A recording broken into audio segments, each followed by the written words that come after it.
Hi, I'm Neil Druckmann, and I was the director and co-writer. C'est sous-titré en français, c'est trop bien. And I was the co-writer and narrative lead. I'm Ashley Johnson, and I play Ellie. Hi, I'm Troy Baker, and I play Dole. This whole scene came about because we were trying to figure out how do we recap the previous game just enough for people that haven't played it, or might not have been so many years they don't even remember it. So we thought, oh, Joel could confess to Tommy.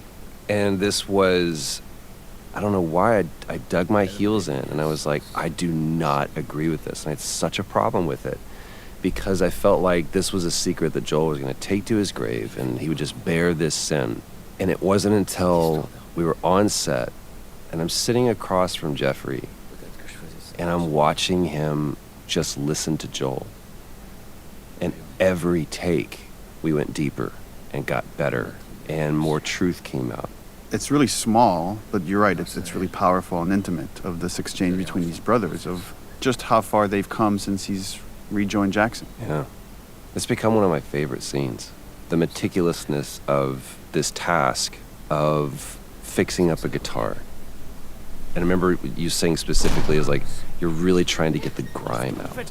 And to me, how that mapped to what he's trying to do in this scene with this conversation. Cette fille tirée Balazuli vient de dépenser 3500 joyaux pour un mot interdit.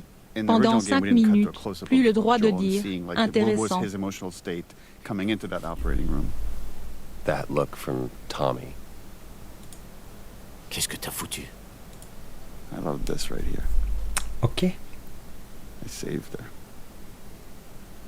And we wanted some darkness around that statement of like, the implication is I did whatever I needed to do to get her out of there.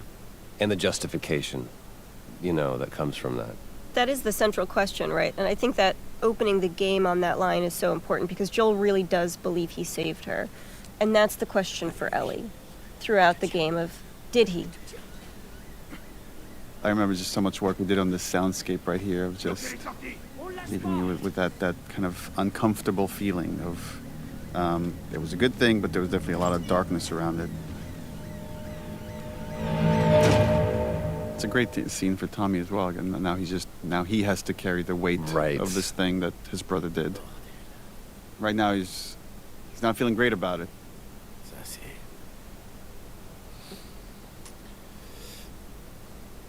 Okay, That's a lot. He's also a family guy, so on some level he gets it. And he gets obviously he knows what Joel has been through and why that decision was so important for him.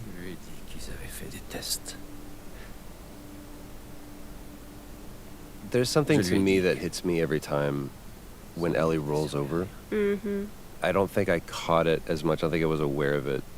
Like, Neil, you being a parent, you're more familiar with some of those gestures than I was, or I am now.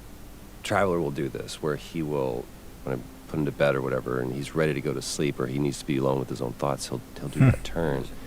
And it never really hit me that that's what Ellie is doing, is just, okay, I'm done talking about this now, I just kind of want to be private in my own thoughts. Which is also an interesting juxtaposition that's happening here, is we're getting to see the moment he was lying to her while he's confessing the truth to his brother. And the differences in those two relationships now, and it's despite how much they've been through and how much Ellie has become an equal of sorts, he still sees her as his child, and if he has to lie to her to protect her, he will. And looking forward to get this final handoff of playing as Joel one last time as this beautiful sunset ride towards Jackson. C'est vrai que c'est la dernière fois qu'on incarne Joel. We worked so hard on these transitions to go from cutscene to gameplay. Et ça rend très bien. Change in tech that we had from the first game to the second game, where the first game, all the cinematics were pre-rendered. Now that they're real time, there was a lot of effort put into just these seamless transitions in and out of gameplay. Et pour ce que tu m'as dit tout à l'heure. This is a great moment. C'était intéressant. Je crois bien que j'aurais fait exactement pareil. And you have to wonder, is Tommy telling the truth? Or does he know it's too late to do anything about it, and that's the best truth to put out there? There's also something, it's just occurring to me now, but I think confessing to Tommy really speaks to sort of the themes of the game of how hard it is to be alone and to carry things alone. And even Joel can't do it at a certain point and needs to unload on Tommy. And Ouais. so what it is for Ellie to isolate further and further and further and carry her secrets alone more and more and more. There's her little house. I discovered some people don't realize that her house is the garage. Exterior garage of Joel's house. Ah bah j'avais pas compris non plus. Look, she's drawing a deer. J'avais pas tilté non plus. Oh, and you're hearing Sean James' song, which was Okay, the song we did for the teaser trailer. Eddie? Shout out to the environment team that had to build several different versions of this room as Ellie. has Ah ouais, lived tu in vois it la for porte longer de and garage longer and ici, got more and more of her avec le rideau devant. items Ok. from the old world that she's obsessed with. J'avais pas calculé ça du tout. Lava lamp. I love this moment of just like, hey, how do you... Do you both remember when we did this scene live on stage, Yeah. just for an audience of 100, 200 people? I forget Yes. exactly. Like Jeff Keighley set up this one night live, and I wrote the scene just for that. But in the back of my mind, I knew already this would be the opening for the second game. Oh yeah, and that was some of that was streamed except for this scene. That was just that for one. the audience. We did not stream the scene. There was this, I remember we got it, and then, as often happens, there's a team of people that kind of come up to you, and after you go, cut, best that one, that's a take we can go with, and people just kind of clouded around you, and there was a conversation that was happening, we were trying to figure out what it was, and I saw you do your, everything's okay, it's fine. And then afterwards you tell me this story that in Uncharted 3, the ship capsizing was one of the most resource-draining, almost game-breaking things that you guys had, one of the most ambitious set pieces you'd ever done. And then in the Left Behind DLC, the photo booth was one of the most resource-draining, game-breaking things. He goes, up until you decided to put your thumb in your belt loop. Oh, that's right. Yeah, so actually that's funny because you did that, Joel initially didn't have his shirt tucked in. But in order to honor, again, this little gesture that you did, redesigned his clothing. And the way we did clothing on this game is we actually sourced the actual material and scanned it. So we had to source the shirt, the pants, the belt, scan it, so we could do this one gesture that you did, which was looping your thumb around your belt. Ah ouais. Quand même. From a writing standpoint, this was a tricky scene because we have to reestablish these characters and their relationship, but also show there's something hanging over them. That there's, we had to honor the ending of the first game, that moment of lie. That again, Ellie knows something is off, but she doesn't quite know how to deal with it or how to move past it. Right. So this scene has you see at the beginning she's trying to get rid of him.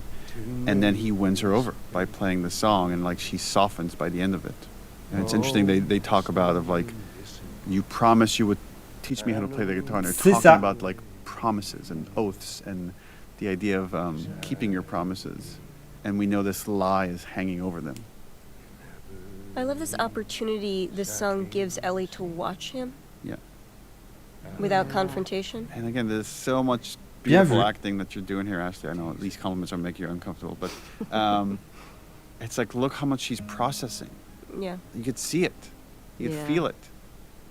C'est vrai qu'elle joue très bien. Ils jouent tous très bien.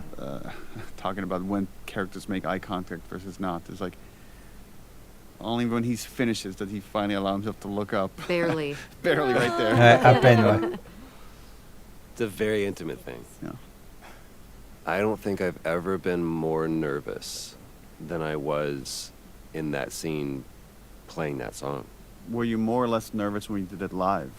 For some reason, playing music live to me feels a little bit more at home. But also, I don't know if I fully understood what that song meant to you, Neil. And knowing what it was going to mean now to other people once they played the game. And now there was context to it. Now there was story. They care about each other so much. The lighting. Lighting is so gorgeous here. And this was the same pun we had when you both did it live. La blague t'est revenue?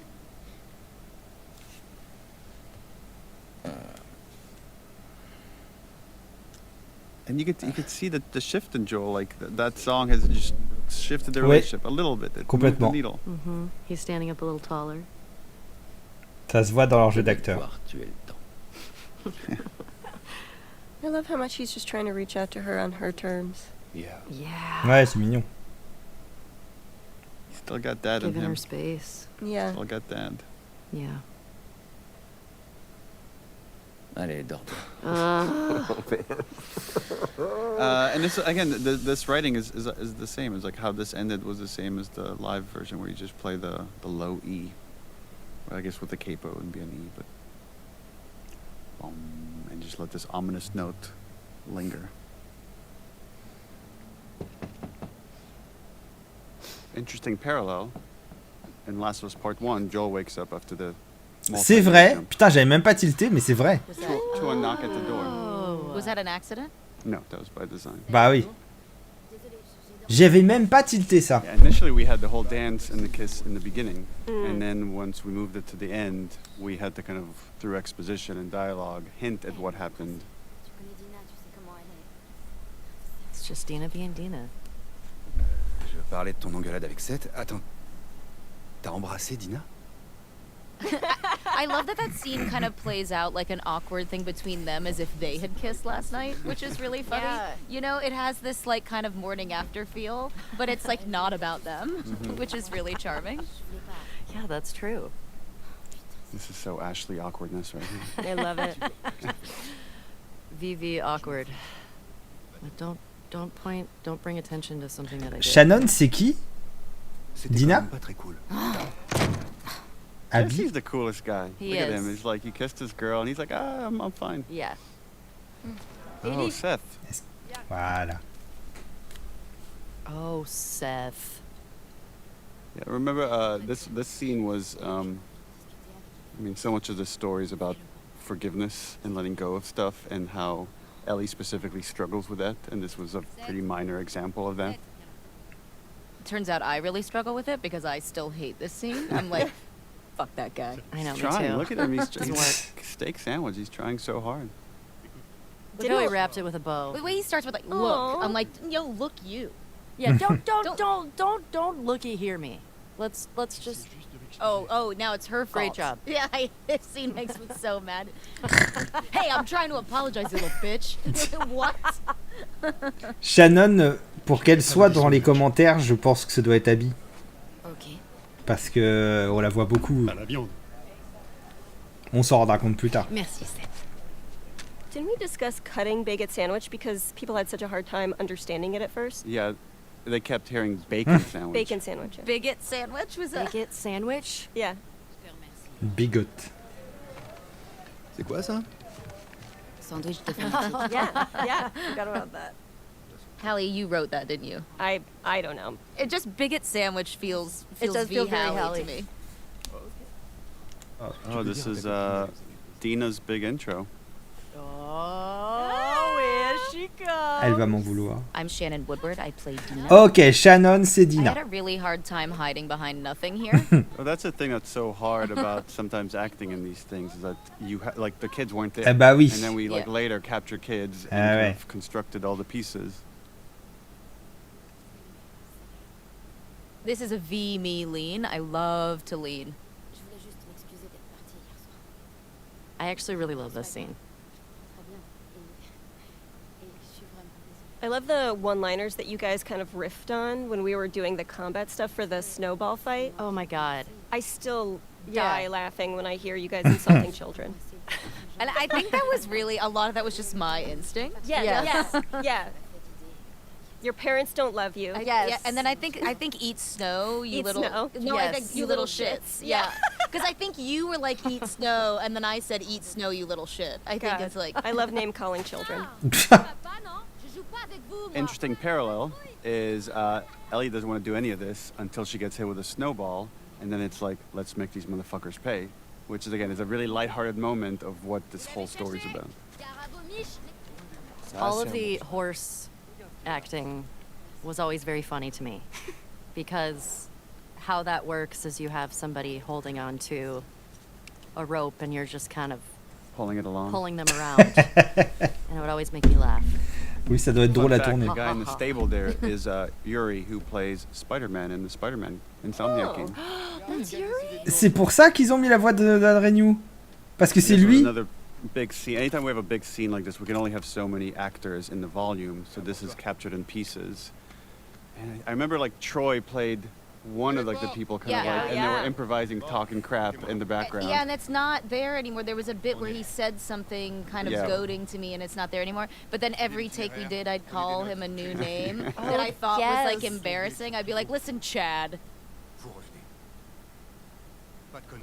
Wait, I actually didn't know there's only a certain amount of people you can have on the volume? Ouais, parce qu'après les capteurs ils spawnent, non? Voilà, perdre des données. The little balls and stuff. Like there's it gets fuzzy. Like above 8, I think it just like gets more expensive, and you're more likely to be error prone, so it needs more cleanup. Yeah. Et donc là dans le jeu, il est doublé par Dan. Ok, Laura Abby. Ominous. And here we have the introduction of this crew, the Salt Lake City crew. There's Neil. Self-insert. And here we have Laura Bailey waking up. This was a repeating motif from the first game of these characters that are haunted by some horrible trauma and can't sleep. The lighting is really nice here.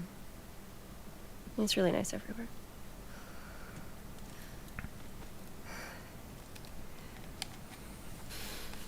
On devrait au moins atteindre le club de golf, là, je pense, dans ce live, vu la vitesse à laquelle je vais avancer. We debated quite a bit of like how much do we want to reveal for this character when you're about to play as her, versus how much we want to hold off for like the second half of the game when you get to see more of her. À ce stade, tu sais pas ce qu'elle cherche. Maybe we iterated a lot of how much snow he should have on him because he was just outside. This is one of the audition scenes, I think. Il en a un peu, mais pas trop. Oh yeah. Oh, that's right. It's important to know that we did not want to cast you in this role. I've heard tell that you did not. Just because you're in so many things and you're so iconic. But you were the best. And once we saw your audition, there was no turning back. What are you gonna do, you know? You painted us into a corner, Laura Bailey. You're welcome. This is the first real big choice this character makes, Abby, of do we turn back or does she choose justice? She end up choosing justice, just like Ellie does later. C'est ça. Choosing obsession. L'obsession, ouais. C'est complètement une obsession pour les deux. Hein. It's also important to note that, when you're acting in this, there's nothing there. You're in this blank white volume, and we're like, okay, it's snowing. You got to act like you're freezing. Ça doit pas être si facile à jouer. Hein. It's, it's so weird though. Like, I never, when I like try to remember a scene or remember performing that moment, I never think of it in terms of like, oh, right, we were in this gray volume. I always had like this visual of every set that was actually supposed to be there, and I think of it in those terms. But I think that's a unique skill that only some actors have. Really? And other actors without the set, without the costume, they can't get into it. They can't lose themselves the way like you and Troy and Ashley do. When I did this audition, Troy was reading opposite me because he was doing all of the Abby auditions. And that's right. He forgot all of the lines in this particular scene. And we were just like making stuff up. I remember thinking like, that went really well. These scenes can be very tricky to write, but they're also a lot of fun where you're just given hints of this relationship. And obviously there's this some kind of triangle here between Abby, Owen, and Mel. Triangle qu'on retrouvera avec Ellie does a Jessie, very poor job of hiding her feelings. Ellie et C'est pas Dina. seulement ça. Je suis censée te féliciter. Quand les autres verront ça, ils vont vouloir faire demi-tour. But it's just interesting that Owen, we're setting up here. He plays this moral conscience for this group, and even here, he's trying to give Abby a way out. Abby, je veux la même chose que toi. Mais là, c'est du But suicide. not at any cost. So it's like there's a line here for justice that he's not willing to cross. Et tout le long du jeu, ils vont And tous she la hasn't found franchir. her line yet. Well, it's also like selflessness versus selfishness, right? He now has, even with nothing else, he now has a baby he has to think about, right? Which is the same for Dina, which is the same for Jesse, which is the same for Joel. Ouais, c'est ça. But she is only thinking about herself. Comme Joël l'a fait. One could argue she's also thinking about her father. That Comme this is Ellie all le coming fait. out of love, the love she had for her dad, and the injustice Et comme that Abby they le all fait. experienced in his brutal murder by Joel's hands. On va voir. The infamous weed scene. We can talk about how we did this twice. De fou. Oh, yeah. Oh, we my had a whole God, other version of yes. the scene that was a little too On the earnest, nose. Yeah. and we rewrote it and recaptured it. It's How do funny you you mean by described it that? as earnest because I felt that it was literally a fight until she's like, "Okay, I love you." It also felt that fight was trumping some stuff that happens later in the theater once we're in Seattle. So this was like a moment to give them pure innocence before we go on this violent journey. I remember, Neil, when you pitched the idea that, like, she throws the glass, and I was still, to this day, I'm like, but what if you smoke glass? I Yeah. get What if you really smoke concerned. glass? It is true. Yeah. Tu sais, on va rester coincé un moment. Peut-être qu'il passera, mais je vais pas prendre le risque. Kissing scenes in performance capture is really C'est vrai, on n'y pense pas I à feel ça. like that the hardest part about it was when we would have to do the ones where we would have to be standing apart. Oh yeah. Ah Yeah, ouais. that was really embarrassing. We would just have to be like Yeah, with because ourselves. we had one where it was just you standing there with your face turned to the side Ugh, and I- just kind of kissing the air so we get the pure facial reference that isn't obscured by And then Shannon's it was like, big head. why do you need the front of the face? The front of the face is being used. Well, because they animate it from like all angles, even though you only see like one Yeah. side. Ça doit pas être simple à tourner, c'est I vrai. feel like if I had to do this with anybody else, it would have been even more uncomfortable. But because Shannon and I got so close, it was helpful to sort of, when we had to do those awkward sort of kissing moments and we weren't actually being able to connect with each other physically and feeling awkward and weird, Bah ouais. we would still be holding on to each other. So it still felt We were like minorly cuddling. minorly cuddling. So you're like, well, at least there's like a little bit of something Like here. intimacy. There was still Yeah. some form of intimacy that was like, all right, I still feel safe. I don't feel like I'm like flapping in the wind. And you're in a brightly lit room Very brightly with lit a room. bunch of technical engineers like standing all around you. Yeah. But we found ways around it to sort of still be able to, connect with each other and not feel so weird. I mean, what you're doing is, I think, pretty hard. You're trying to convey years of relationship with this other your best friend, and it all has Yeah. to come across like there's just so much history, and yet there's this still awkward thing that hasn't been realized until this moment. C'est toi qui dis ça? Tu me donnes envie de retourner en plein blizzard. Gotta Personne. flick that joint really aggressively in a second. Agressivement. Ellie's so cool here. Look at how cool she is. T'as intérêt à faire mieux que 6. Quand t'achètes une tour, il faut installer Windows? Oui, sauf si c'est marqué que c'est inclus. Yeah. The flicking always made me It's uncomfortable. very I was aggressive. like, what if it catches on C'est fire? clair. Very dry space. C'est vrai. C'est vrai, c'est vrai. C'est rempli d'herbes sèches et de bouts de plastique, c'est dangereux. The one guy that saves her life is the one guy she wants to C'est kill. ça.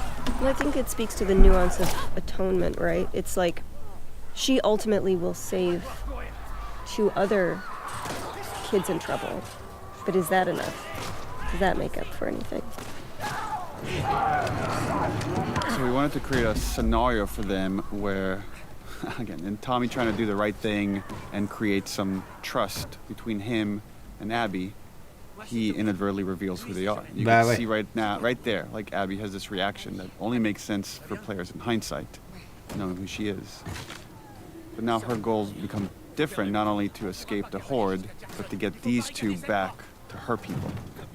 This is where we see Joel doing something that, for us who have spent so much time with him before, is preternatural to him. It's to trust someone is really, really hard, but he's choosing to do it.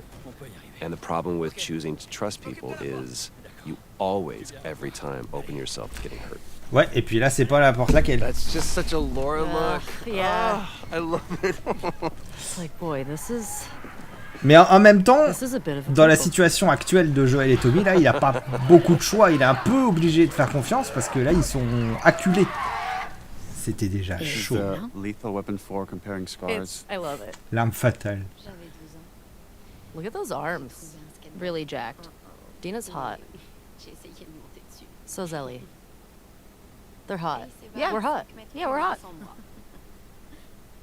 I remember armpit hair being a large discussion. Armpit hair with at the Ashley office. Swadowski. C'est logique dans ce Yeah, contexte. and how much body hair should the girls have, and what are we okay with, and like let them be natural ladies. Ouais, puis en I plus, love it. on est en survie, c'est logique. La brûlure là. Oh, je l'ai fait exprès. Pourquoi? It's on the tip of her tongue right there. That's a hard thing to say to somebody. Like, oh, I'm the only person that doesn't really get affected by this thing that's completely ruined the world. Juste là. Now I'm trying to remember, does it make it in that I'm like, I told you something true? It does. Yeah. It does. This still happens here. Yeah, I'm gonna This punch her. scene, because we did it twice, sometimes I'm like, I don't remember which, because both times we did like, it was like 5 hours. Yeah, they were big Yeah. days. Cicatrice. Avec des traces de dents, des kystes et... Aïe! T'es chiante. Quoi? Moi, je t'ai raconté une histoire vraie. Mais moi aussi, c'est une histoire vraie. Tu veux que je te morde? Oh, God. Oh, here comes this scene. Steven. I remember Shannon, how angry you were at Steven. I wasn't angry at Steven. I couldn't tell why I was mad, and then this was the only real thing I actually fought for was to make him turn around. I was with you, and I was like, he needs to turn around, and you were like, why? Ah, c'était pas And I was prévu de like- base. And it took me a while to explain it to you, and then when he did it, then you were like, I get it. Because I was like, no, because I have to protect her. Pretty Ah, that c'est was in the marrant. script, but No, maybe it you might wasn't. be It right. was the only argument we had. It's been 3 years. I don't remember. You're yeah. probably It right. was I actually, remember this. It was the only thing I argued with you about. And it was because I felt so protective of Ashley that I knew it was right. That I was like, because we were so close, that I was like, turn around, she's naked. Like, Yes. You know, because you guys knew each other intimately, but Yeah. Ellie and... exactly. And because I had to, like, I wanted to prove to you that I was loyal to you and not embarrassed because he was there. Ouais, elle a eu raison, I c'est love bien it. comme I ça. feel like it shows so much about how strong Dina is and how loyal and sort of just, I don't know, I love that. I feel like that little moment says so much about Dina. Ouais, ça prouve que la relation là qu'elle vient d'avoir avec Ellie n'est pas juste comme ça, quoi. Ça a de l'importance pour elle. Elle a bien fait de suggérer cette modif, ça passe très bien. Or build trust between Joel and Tommy and this group to show that without their help, they might have died. Meaning Tommy and Joel would have died without this group. De toute façon, vous étiez morts. Enfin, Joel.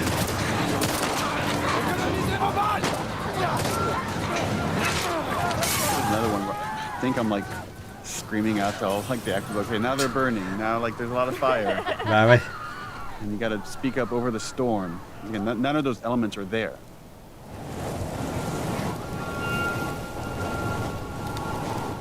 Allez, tous à l'intérieur! C'est ça, Right now, séparation pansement. only Abby knows what's about to go down. Everybody else thinks like, oh, we just found friendly people that helped us along. Ouais. Oui, puisqu'ils savent pas encore, et c'est au moment où il dit Joël que tout le monde d'un coup lève la tête. Il y a qu'Abby qui sait. We captured this all as one go, from Yeah. here all the way to the golf club hit. And initially we had versions of it where it was edited to be multiple cuts. And then it felt like it could just be way more tense if the whole thing was one shot. Required a lot of stitching of different performances and different elements. And some tweaking of stuff in animation, but I find that this scene has so much tension. Tout ça, c'est un plan séquence. Je l'ai même pas remarqué. D'habitude, je les remarque dans les films. Mais là, donc c'est un jeu vidéo, je l'ai pas remarqué. Mais ouais, tout est un plan séquence. This can be hard as well because you're trying to pay stylé. attention to so many actors and making sure it's all feeling honest and authentic. Vous devriez rentrer avec nous et faire le plein avant de Ouais, c'est partir. vrai que c'en est un. C'est sympa. Again, there's no ambush here. They're all being authentic until this moment. And now everything has changed. We knew this was going to be the most controversial scene in the Forcément. whole game, and the intention is that it is brutal and it is hard to watch, which obviously as a player is really difficult to go through, but it puts you in alignment with Ellie. Putain, c'est vrai que c'est un plan You're watching this séquence. devastation to this man that you've come to love as a character, and now you're watching him be brutally murdered. And it should be upsetting, it should hurt. A lot of people are still really upset about it, but what a faster way, I can't think of a faster way to help you understand why Ellie is going to go as far as she's going to go, because we're there seeing how this thing was stolen from her. Cette phrase marche aussi pour Abby, c'est ça le truc. Justement, c'est ce qu'ils vont développer. Yeah, this interplay of like you want him to suffer, C'est ça. and he's not giving you the satisfaction of like, I don't care who you are, do your worst. Mm-hmm. And you try. Yeah. You try to do your worst. Joel's not a man who begs. That is a conversation I had with Troy about how prepared he was. He's lived for 20 years, 25 years at this point of like just always accepting that this day might come. Something like this will happen because it always happens in this world. Yeah, it's irrelevant to him who they are or why they're doing this, because there are so many people who could want to do this to him, given the life he's led. I just remember shooting it and being like, this moment you've worked towards for so long and wanting it to feel right and wanting it to feel good. And it happens and you just feel C'est ça. fucking empty. Mm. Mm-hmm.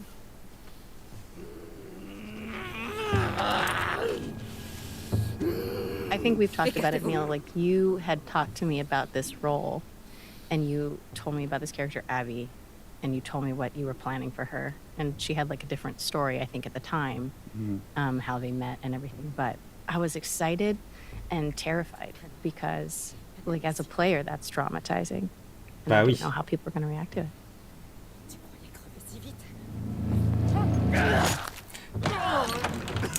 Alors, vas-y. Yeah, we had versions of this sequence where Ellie came in after the fact, and it just felt we needed her to see it to really set up this journey. Ouais, c'est encore pire pour elle. This was a rough day on set because I knew we were losing a character that we all love very deeply. You know, even the imaginary circumstances of that are just hard. It's also our, you know. Puis là aussi, Ashley, elle joue méga bien. My friendship with Troy. So just seeing that and. What I remember more than anything is, we're going through the mechanics of it. We're stupid suits on a soundstage. And there's all of these machinations and things that are keeping it goofy. But the one thing that cuts through the din of all that is when I look over at Ashley. Because being the great actor that you are, all of those things go away and all you see is the moment that we're trying to create and the reality of what this scene is for you personally. And everything that I'm feeling, everything that I'm thinking is gone because I'm just watching. Ça me fait toujours un And truc I don't know à if chaque I'll fois. ever be able to watch that scene without it bringing me to Ouais, bah moi pareil. that place ever. But the thing that has been proven to me is because of the way that I feel, because it's so hard, it is absolutely the most honest, perfect version of this story. There's no other version of this story. There just isn't. And for this version of the scene, it was important that we were in Ellie's head, that you don't get to hear this conversation that's happening around there, but this was just about the ringing of the ears of pure hatred and anger that she's experiencing right now. Et Ashley joue ultra bien, et Adeline Chetail la double ultra bien. Parce que là, cette séquence, Ellie, elle est ouf. Voilà. Hein. Just this final look right here where she sees him and you can't fix this. Well, she's gonna try to find a way to fix it. Ouais. En se détruisant elle-même. She's gonna try to find a way to fix it in the best way she knows how.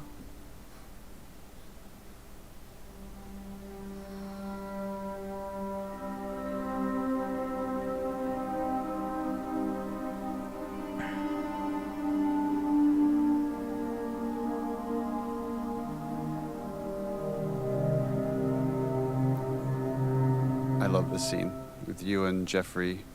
Brings you Tupperware with food. Oh yes, this was one of my favorite scenes to shoot. I love working with Jeffrey. You're so brilliant how it goes from this really sad, mournful place to just slowly rage over time as you're not getting what you want. De pire en Also, pire. this Ouais. emptiness you have just from that look out the window there to like this, that like bereft. It's just really right on point. It's just so good. Salut. Salut. Jeffrey here is quite brilliant. Is like Yeah. he wants to go after the people that hurt Joel. So there's like the emotional part of his mind and the rational part, and they're kind of in conflict here. And like he's trying to do what's best for Ellie, which is to say it's not worth it. I also really love how the blocking of this scene worked out, because I love that neither of them can look at each other. They're not facing each other. C'est vrai. Oh, and Jeffrey's voice. It's so scrumptious.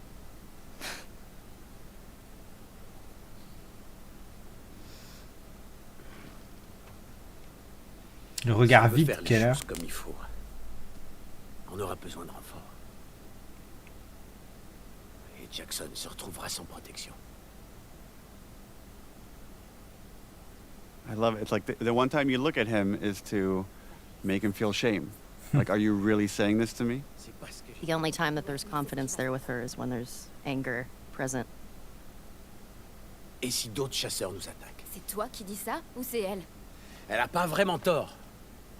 Si ça avait été toi ou moi, Joël serait en route pour Seattle depuis longtemps. Which is true. Well, we had actually lines here where he counters that, and he says Joel never went after the people that killed his daughter. Like, because we really wanted to flesh out the point that like Joel is more pragmatic with his violence, where Ellie comes from a much more emotional place with it. Why Intéressant. didn't you guys keep that in? It just felt like we were just It's too on the too nose? much exposition about the previous game. And we wanted more to stay in this moment. Like, there's other ways to talk about what Joel did in other spots. C'est très We really réfléchi. wanted to focus about this, the logistics of going after the people, going after Abby.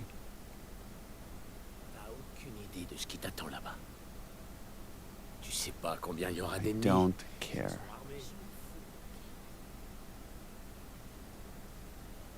Tu me feras pas changer d'avis.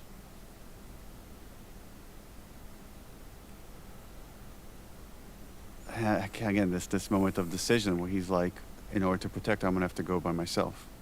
And he's like, now he's lying again. Not dissimilar to Joel lying to Ellie to protect her. Ouais. Right? That gave me a day's bullshit. Elle pourra bien se passer de quelques hommes. Why the choice of the hairpiece coming down? The little hair string for Tommy. There's a little bit of design, like Abby has something similar as well. So it's like there's what animators call secondary movement. So as when he's moving around, there's just physics on the hair. And just one more way to just bring the CG character to life. Yeah. It's also such a flex because it really So doesn't hard. look good in other games. Like it's Yeah. just like it looks amazing and it's like it's just like such a subtle flex. Like look what we can do. Yeah. I love this hug that then It's just too painful for the two of them. They can't stay in that moment. That's too uncomfortable to be vulnerable. Dans le jeu mis au hasard. Non mais c'est ça, mais tu le vois encore plus avec cette version commentée et c'est ça que j'adore. Je pense qu'il savait que c'était peine perdue de toute façon. There's something about, you know, when it doesn't feel real until you're at his grave. Like there's a part of you, maybe because you play video games, you watch a lot of popular movies, you keep thinking he's going to come back somehow. C'est vrai que la première fois, there's his name on that gravestone. Je me disais un peu ça. Mais non. And then the famous Gustavo All Gone. Another version of that theme. It was hard. It was hard. Joel is a character that I love. And I wasn't ready to let him go. So seeing that, even experiencing that of seeing, you know, oh, we're doing a scene where we're at the gravestone is very final.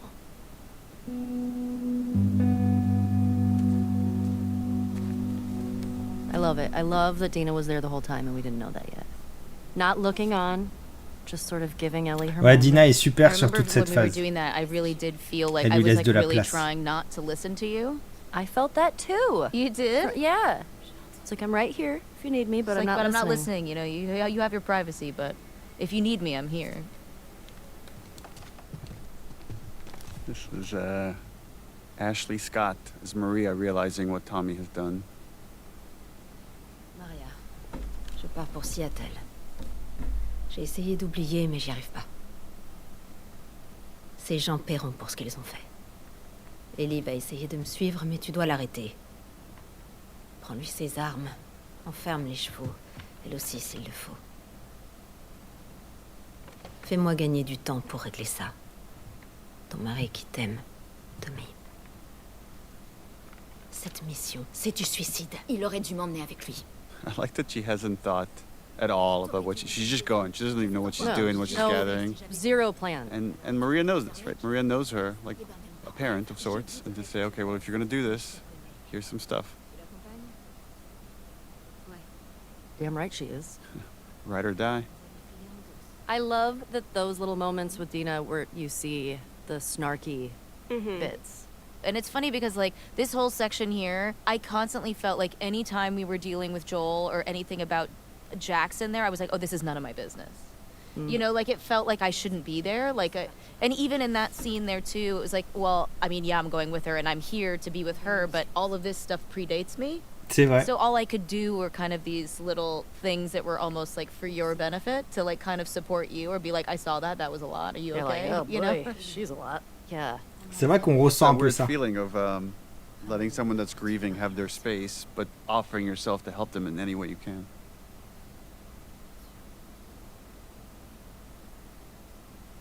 Très bien. Alors partez.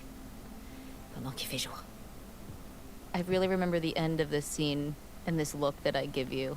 Like, well, that was a lot. I think, yeah, here it is right here. Yeah, there it is. I was like, Effectivement. this is like a lot. Today is a Also, lot. that could have gone way worse. C'est vrai, j'avais pas Yeah, vu. and here it's still there. I'm like, all right. This We're shot gonna right go. here with the light coming through Ellie's ear is just so gorgeous. Do you want to talk about how we managed to get the right Sure. to this beautiful song? Sure. We were looking for a song, and my bestie is a spectacular woman named Lauren Savoy, whose husband is Paul Wakhtar Savoy, who is a member of the band Aha.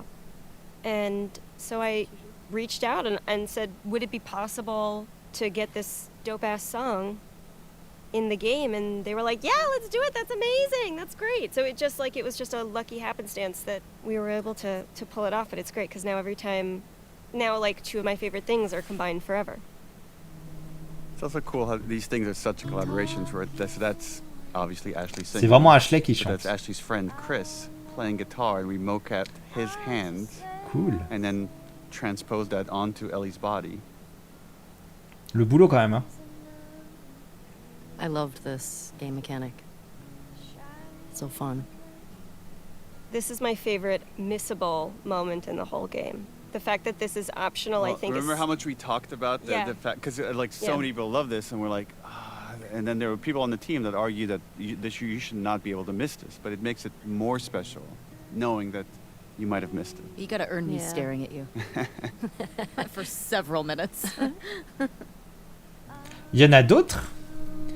Dans mes souvenirs, il y en avait d'autres? Such a good cover too. I mean, I wouldn't say it to Ashley's face, don't look over here, but like, it's pretty solid. Ce cover est génial, ouais. Il est très très joli.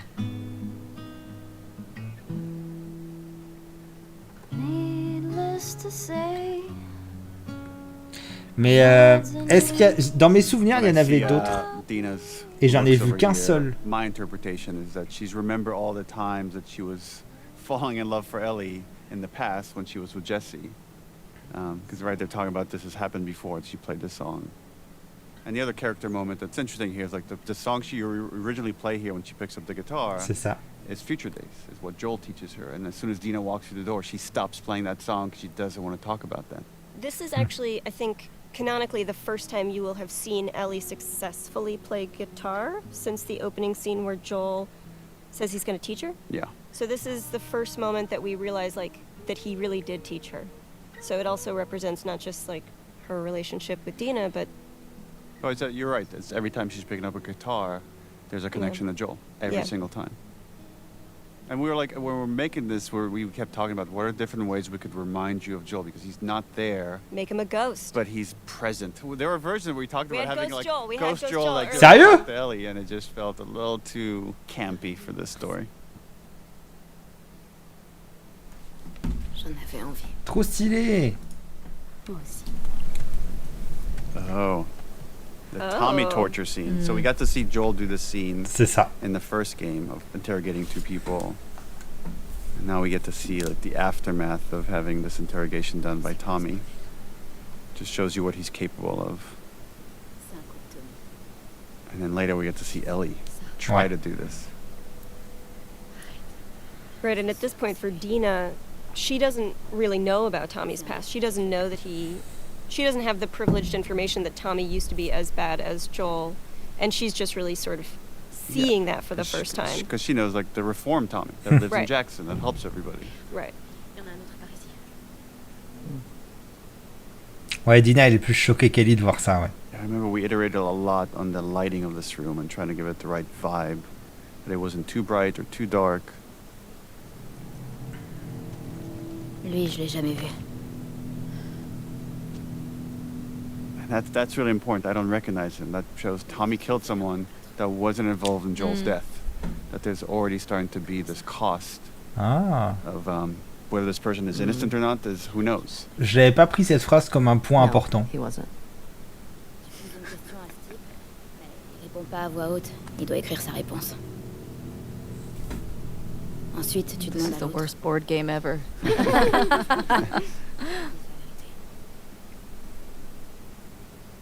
One of the things that really like rocks me about some of these scenes is also just how comfortable they are around death all the time. Yeah. It implies her understanding this kind of anger and grief as well, that like Ellie really is not okay and she's losing because other people are going through this all the time.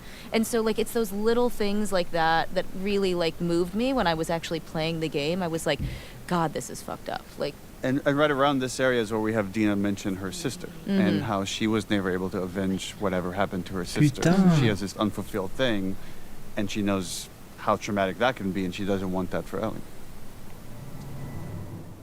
Maintenant, elle se réveille dans l'école, il y a le coup du couteau dans la chaise tournante. This is the first contact with the people that killed Joel. He's great. Yeah. Chase Austin is great. And fun fact, Chase played young Sam Drake in Uncharted 4. Marrant. So ballsy. Avec une grosse cicatrice. T'es marrante.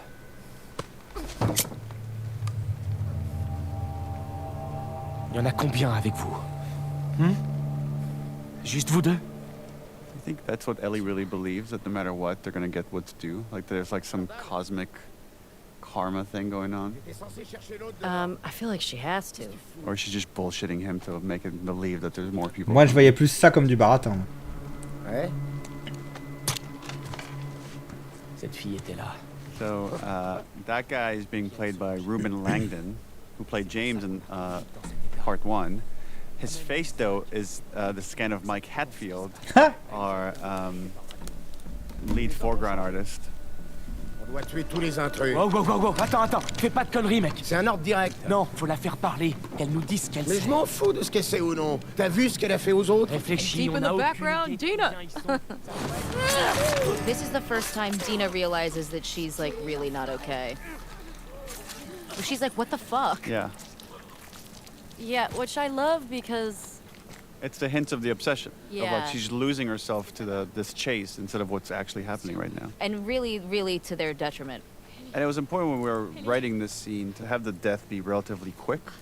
And then you can't even linger and think about it. And again, this just kind of push forward of like, maybe the next one will be more satisfying. Or maybe the one after that will be more satisfying.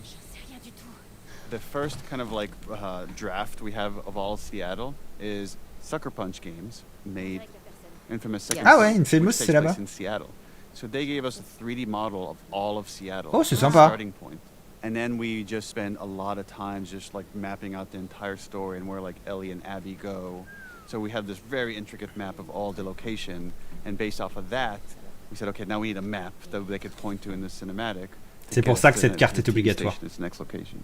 I remember one of my first meetings, or one of my early meetings at Naughty Dog was with M, and who's a lead designer at Naughty Dog, and she had spent a lot of time figuring out how Seattle would be flooded in the future. So a lot of the actual flooding you see is semi-accurate to how it would happen if there was that much water happening. M was the one that pitched Seattle initially. Oh, really?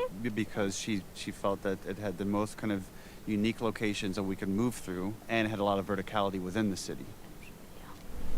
This is the foreshadowing I'm pregnant scene. This is my least favorite part of my performance. I'm not kidding. Nauseous performance. It really, every time I see it, I'm just like, that's not good. Is that your Achilles heel? There's a lot. Hiding behind walls and, no. You could hear the puke splashing on the ground. I did hear that. They helped me there. And that, again, it's another one of those things where like the audio department, let me listen to like several versions of puke hitting the ground and picking one. Ew. I always feel like whenever I have to act like I'm throwing up, I always start dry heaving. Because once you get that, then you're like... Like a cat with a furball? Yeah. Here's my big moment. This is your big performance. Here she is. Do you say that because that body's much taller than Hallie? Everything is. Those people listening, Hallie's a tiny, tiny, tiny little person. Really portable. These scenes are really hard to write, because again, we're trying to make it a character moment, but give you enough information to go forward in the clue chain towards finding who you need. And giving you, new information so it doesn't feel repetitive, right? We're opening up the world progressively with each sort of expository beat as well. There's this really nice beat at the end here where like Dina calms Ellie down and takes the pictures from her. C'est des photos d'eux. It's really nuanced here what you're doing, Ashley, but there's just this like anger that's starting to bubble up as you look at this stuff and like, look at their fucking smiles. Yes. Just looking so happy. There she is. Laura Bailey. And that's the Last of Us 2 theme, which is like a reverse version of the Last of Us 1 theme that Gustavo created for this. Hey there, Tiger. Yeah. Okay, you can see Tiger. it. How you... it's... Yeah. Ah, il lui prend les photos d'Emma, elle essaye de l'apaiser. Effectivement, c'est cool. J'avais pas fait attention à ce détail. That voice? I was just wondering that myself. I'm Because like, it that is you kinda later. sounds... I think that might have been you. Like, yeah. Ellie, ton masque. Oh, this is the mask break. I remember just fighting. I was like, I just have to make sure her hands never touch the mask. I remember talking to you about this, Neil. Like, you were like, it's like she's committing suicide in front of you. Is like what it is. Oh, like, yeah. As far as you know, she is. Yeah, and so that's where that reaction came from. He was like, she's killing herself in front of you. Is what it looks like to you. Faut arriver à le jouer comme ça. it is, the I'm immune, I'm pregnant scene. C'est bon. Allez. Yeah, it's just, this is where the obsession, I think this is the first time it's really getting in between them, that there's now personal conflict starting to form. Yeah, there's a real standoff towards the end of this scene, too.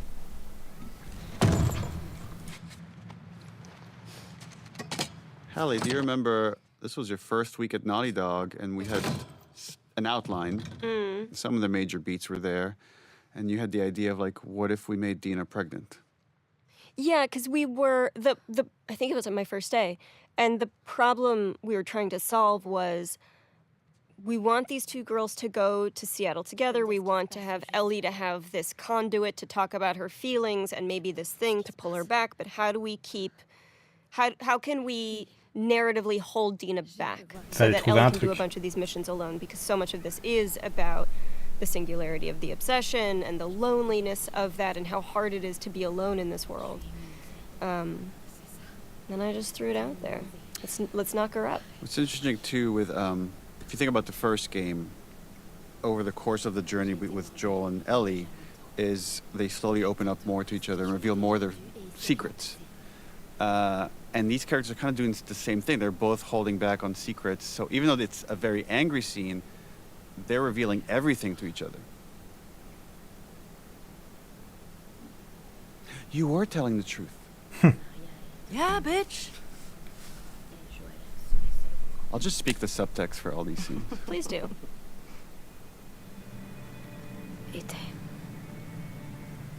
I found this scene really hard because it was one of the, I mean, we literally, you have two very, like, big reveals or reactions that could have been, like, really soapy if I did it wrong, you know? It's like the I'm pregnant and also, like, the chemical burn, you know, like that's really tough. Well, it's like, because I remember we talked a lot about that, which is, you just thought your friend was going to die in front of you. You thought you might have to shoot them in front of you. Yeah, it really opens with her being like, So you have this moment of, like, sadness, relief, and also, by the way, I'm pregnant. A lot of the times when Ellie's in severe conflict, she, like, one of the things that I find very relatable is, like, suddenly she loses eye contact. Like, it just goes inward. Everything just goes into this inward rage that is so nuanced, and I don't know how you could really pull this off in a game a decade ago, maybe, because there's so much beautiful facial that you do that they're able to capture. Yeah, I feel like I talk about this all the time. Like, this game, I don't think would have had the impact or any of that without, I mean, there's so many people that make up the performance that you end up seeing and playing. And I feel like you can give it your all, but if you don't have the right people that are sitting there for, I don't know how, I mean, years and years. It's sculptors. Yeah. It's animators. Mm-hmm. It's lighting artists. Even if you don't get the right lighting, the performance doesn't come through. Mm-hmm. Right. And all that stuff just takes a lot of effort and iteration, like so much iteration to get it right, and to try to, that moment we felt on the stage, to draw it out in a CG character is a lot of work. So much work to really nail the anxious avoidant attachment style. It's gorgeous. It's like we all understand, you know? Et tu te rends pas compte de tout le boulot qu'il y a derrière. The way she handled it, it's like almost like a religious artifact or something. That there's like, it's like a medium, it's like a connection to Joel. Yeah. Well, it is, right? Because we tie it to every flashback. Yeah. Yeah, I love that the attachment to Joel is through music.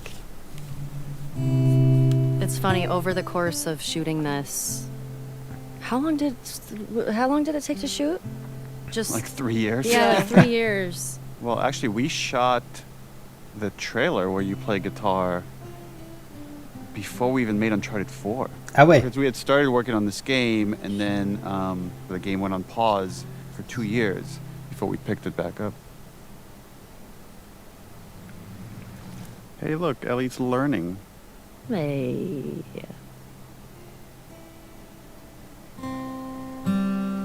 La transition est bien. One of the things I really appreciate about your performance, Ashley, is how you're able to so seamlessly jump between these different ages and different levels of innocence that this character has. C'est vrai, hein. Tu vois tout de suite qu'elle a l'air plus I also perturbée now que watch d'autres. this, I'm like, that guitar is so expensive. Why are you just leaving it right Just there? leaving it out there? I wanted to show how did Ellie learn how to swim? Because that was such a big plot point in the first game. Yep. It's just nice to see things were okay for a while between these two. I remember feeling, this is a good thing to be back into. Like we're jumping into summer. We're jumping into, like you said, when things were good. This is a culmination of so many things, right? So for this moment of just Ellie's love of space, of Joel wanting to make this like moment just beautiful for her Walkman, and this idea that Ellie sometimes has such a strong imagination and can go into her own head. Ce qu'on a vu dans Left Behind déjà. Actually started with the comic book, the American Dreams comic book. So when she looked at the Raj's arcade, she was able to picture it with like children running around. It's like the idea that she's so in love with the old world that she does whatever she can to kind of live in it. And that's we got the idea to really go in her head and make you feel as if she's traveling to space.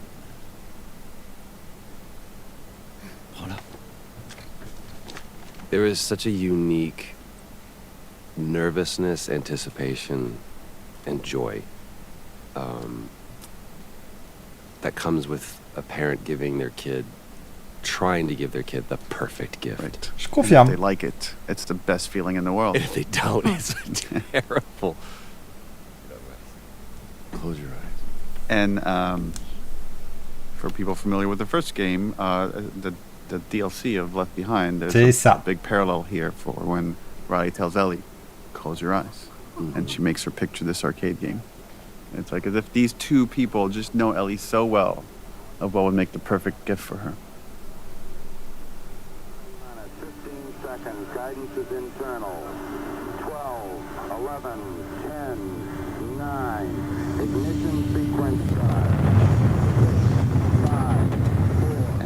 Again, our lighting team did such an awesome, because there's so much that needs to be conveyed here with just lighting, and so they're animating these lights and then changing the reflection on the glass. There's a lot of tech here, a lot of careful crafting to get this moment. I also love that we're just with Ellie in this moment, you know? It's like you just need Gustavo to do this little riff. Mm-hmm. That's it. And it takes it over the top. Oh, the scene is so beautiful but so sad to me. Just because I know what's coming. And just seeing Joel trying so hard to reconnect and regrow this relationship with Ellie again. You can see his guilt. You can feel at least shame. It's like, but yeah, I watch it and I think it's such a beautiful scene, but there's that level underneath it that's heartbreaking to me.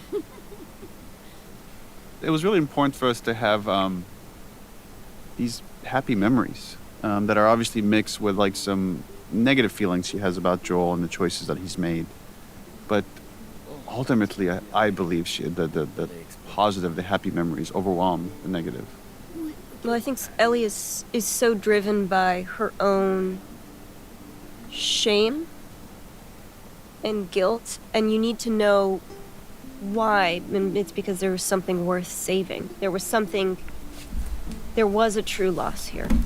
And part of that is her own decision to emotionally protect herself by distancing herself from Joel.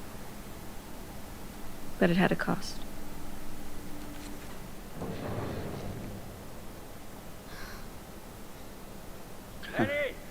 And no matter how happy a sequence we have, it's just this lie and this choice that Joel made is hanging over these characters.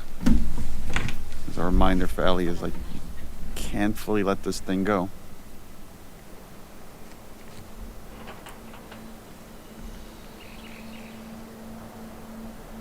Awkward. Allez, on se bouge.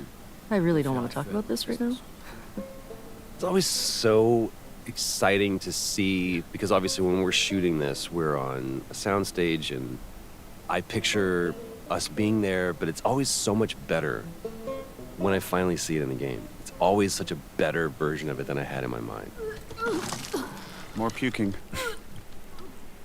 This is, you could really hear the puke splashing. This one I feel more comfortable with. Tu me trouves toujours canon, là. Me to be fixing some kind of computer and then puking in the middle. Really proves how much Ellie loves Dina, because going up to someone that just puked and getting close to them, that's a lot. I mean, to be fair, she did stay up all night tracking the radio stuff. I know, but she also puked.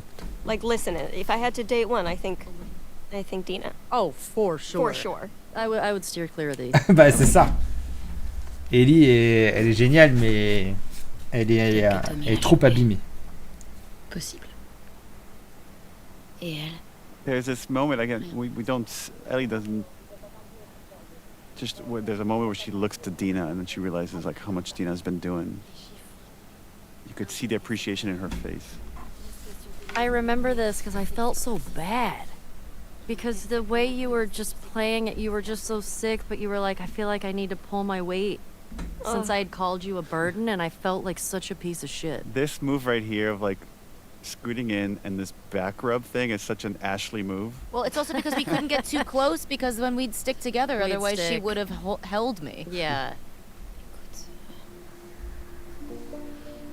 Je suis vraiment désolée. Pour la nuit dernière. C'est rien. Plusieurs morts dans le secteur 14. Toutes les unités disponibles au rapport. À vous. Ici le secteur 13, unité Lima à proximité. Combien de scars? À vous. Ce ne sont pas des scars. Il s'agit d'un homme seul. Armé. Tu penses à ce que je pense? And this was, again, we wanted to leave Dina behind because we wanted this Ellie by herself, just these really lonely pursuits. And I felt like it was really hard to justify how we're going to pull it off, but I felt like this scene does a good job of, it shows Dina tries. Like, even if she feels like shit, she wants to be there to help Ellie. D'accord.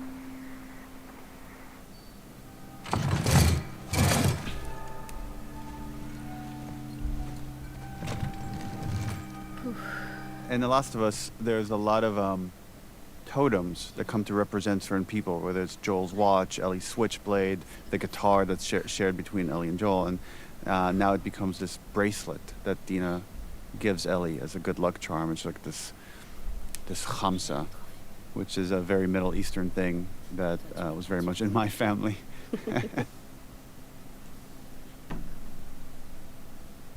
Yeah, I love that she gives it to her for. It will keep her safe. It's a khamsa and an evil eye within it. Ça te portera chance. Je crois pas en la chance. Did we ever establish how Dina got that? Whether that was from her sister? I think it was from her sister, but... Yeah, that's what's in my mind, but I don't know if we ever explicitly say that. Je crois pas. Je crois pas que ce soit dit explicitement. It's a lot of like foreshadowing here too, of like the splitting up, and then later the splitting up at the farm. C'est ça. Et c'est pour ça qu'à la ferme, elle dira qu'elle veut plus vivre ça à nouveau. This is the scene that everybody hates us for. The great mislead. The great mislead. Yep. I guess maybe we should talk about that. When we released that first trailer for the game, a lot of people guessed that Joel was dead. And we were worried that after that point, it'll be too obvious. So how can we throw them off the scent? And that's where we came up with the idea of swapping Joel and Jesse here, which I have mixed feelings about in hindsight. It got people excited about something that wasn't there, and our motivation was in the right place of trying to protect the story, but didn't maybe think it through how. Dans la bande-annonce, à cet endroit-là, ils avaient mis Joël. When that trailer came out, then everybody I knew assumed that then it meant I was gonna die. Right. And which then we just leaned into with other trailers. Yeah, and everybody was like texting me being like, oh my god, you die. Like, and they were like, it's so embarrassing for you. I was like, what? Wait, I can't say anything. And I was just like, lol, LOL, haha. Meanwhile, I think when the trailer came out, we were in the studio that day. We were doing VO, and so we were like watching all the, and I was like, uh-oh. I also like that we get to establish, Jesse's in charge, but we never get to see why. Why is this guy so good at what he does? And now we get to see it and get to experience it in gameplay. C'est vrai. Yeah, and then The Last of Us, unlike Uncharted, we don't rely as much on set pieces, especially big stuff like this, but this was such a climactic level that we called Rescue Jesse, that we wanted this climactic driving sequence where they crash in the water.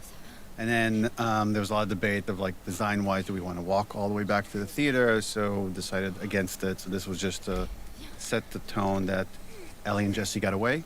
They are not being actively chased.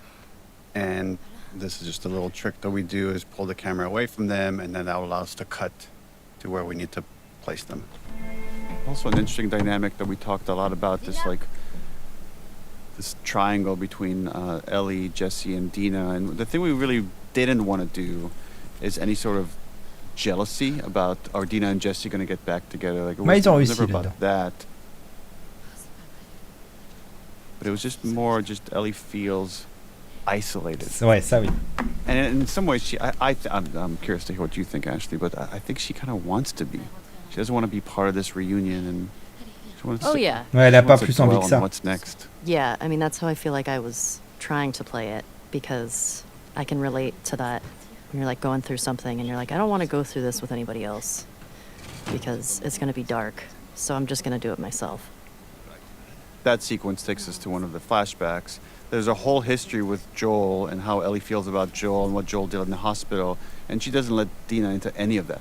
This is just their own personal thing that she's carrying, and she's still wrestling with that after his death. Ellie is very not great at talking about her feelings, which I think is why she's on this mission, because she's not using her words.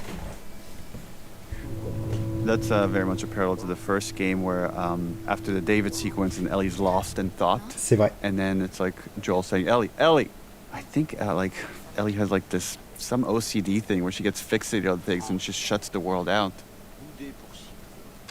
I love how funny Jeffrey is in this scene. Mm-hmm. He's such a yenta. Yeah. Qui avait fait tout ce raffut? Ah, juste quelques vagabonds. Ellie m'a montré ses talents de tireuse. This was a fun scene. Alors, ça t'a plu? Ouais, c'était bien. The two adults don't really understand what's going on, which is Ellie is like this resentment or this curiosity, whatever it is about what Joel did is growing. And this thing that she thought she could let go, she can't. And they just attribute it to like, oh, teenager. She's being a teenager. Il y a un magasin de musique pas loin. Je suis sûr que tu trouveras ton bonheur. Maybe you should just take him out for an ice cream. Maybe you guys should just hang out. I love how he did that lane, and I love the tapping of his foot under the table. Yeah, sure, Joel, whatever. C'est ça. He's so excited. He's like, I did my job.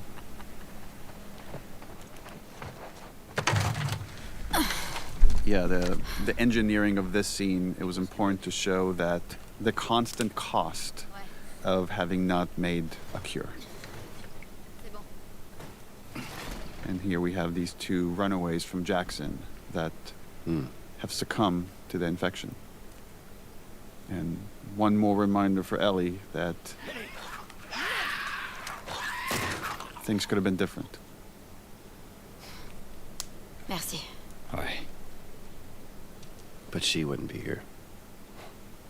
We're also ignoring one of my favorite exchanges in the whole game, which is realizing that Joel does not know that Ellie is gay at this point, which comes right before this. Oh my God, that's right. Where he just assumes there's something going on between her and Jesse, and she's like, sure, for sure, totally. Yeah.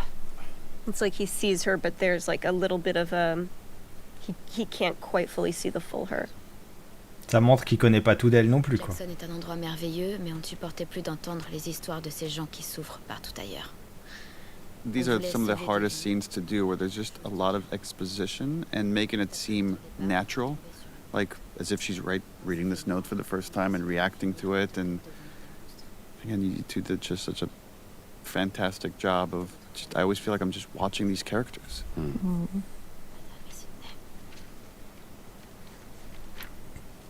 Et la question va revenir. I love the lighting here. Just the way it's framed and silhouetted. It's so Into simple. the wood. Planks. So pretty.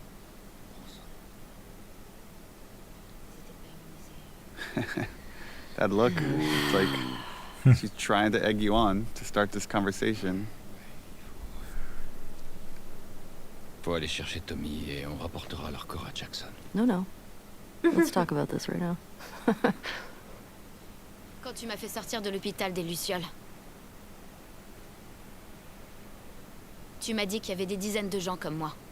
This is the moment he's been dreading, right? Being confronted head on again with this lie. C'est ce qu'il m'avait dit. Je connais personne d'autre qui soit immunisé. Et toi? Small details, like we had to do different versions of the tattoo. You could see she's got it outlined. It's Ouais, not ça filled j'avais in remarqué, this c'est cool. Stage.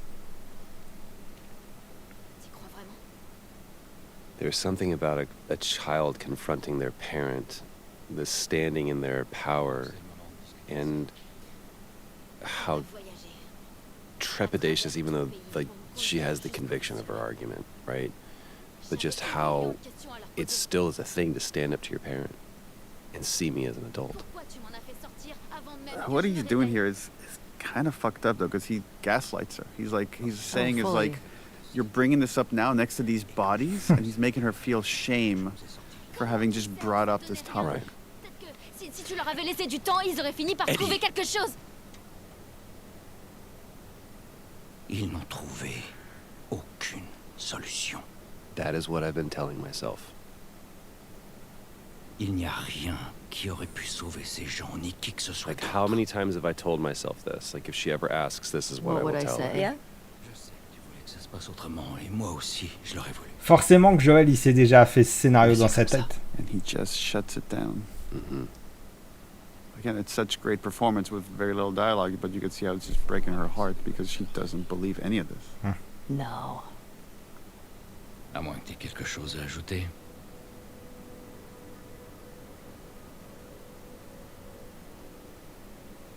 No. No, because you'll just lie about it. Yeah, that to me is the greatest sin. And the way you're delivering that no, it's like there's a challenge to him. Avec le regard qu'elle a, ouais. If that's what you want to say, then we'll go with that. Yeah, because it's just like, no, I don't want to rehash anything else because you're just not going to tell the fucking truth again. I gave you a chance. Yeah. Yeah. Ending images. Ce sera pour le prochain. I liked your action here, Shannon, which is use your teeth to cut the thread. Yes, same. Did I do that? You did. Mm-hmm. Yeah. That adds up.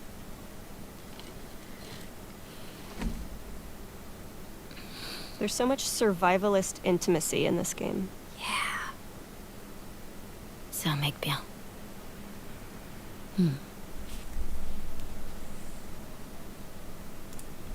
Pourquoi tu lui as pas dit? There's so much you could read out of those faces. Franchement, ouais. Et en ça, c'est vraiment bien fait. Hein. Et voilà.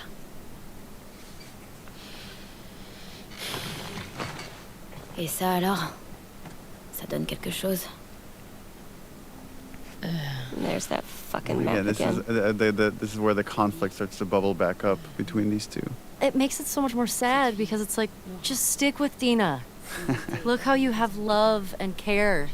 It's so interesting because it's what The Last of Us is about. It's like within this room right now, you have like two kinds of love. There's this very positive one with Dina, and this kind of negative one of like, I gotta get the people that hurt the person I love, Joel.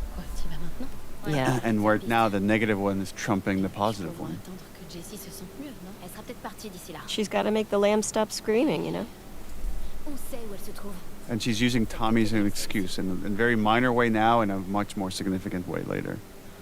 And it's funny. It's like all these people, like Maria, Tommy, and now Dina realize I can't convince her otherwise. She's just gonna go do it. So all I can do is support her. Well, it's a diction narrative, right? It's like you have to wait until they bottom out. And it's the foreshadowing that eventually Dina says, I can't do it anymore. Ouais, c'est vrai. Oh, Hotline Miami. Hotline Miami, voilà. Or as this lady is so. Je l'ai dit moi-même. As Vita Girl. She's got her PS Vita.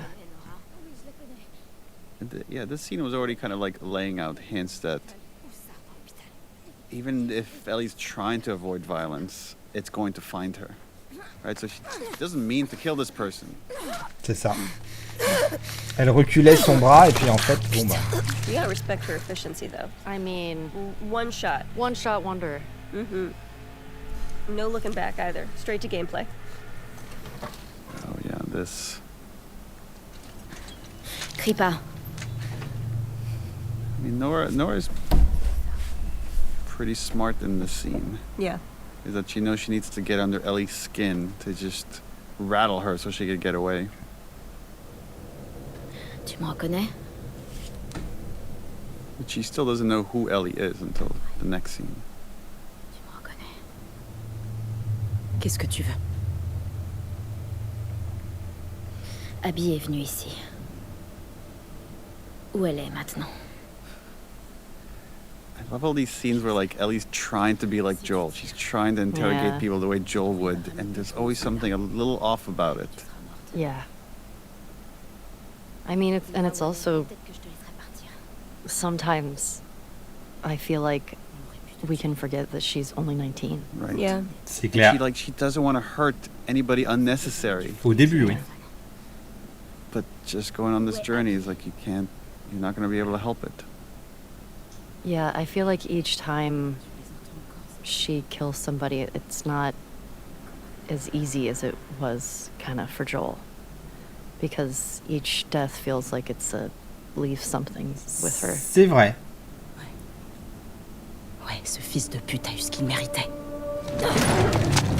These little opportunities where we wanted Ellie to use her superpower, which is her immunity, to get out of these like precarious situations. I remember the establishing of the geography was tricky here, and like how do we separate these two characters? Yeah. How do you spot the goal? Right. There's this progression that with each one of these like revenge kills, we wanted Ellie to lose more and more of her humanity in a way that she doesn't even understand what is happening to her. So you could see a lot of this, and again, I love how you play this, which is you're amping yourself up. You kind of know what you're going to have to do here.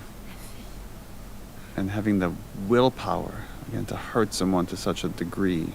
Yeah, there's a bit of a trying to stall a little bit. Like, maybe there's some other way out of this. Elle n'existe plus maintenant.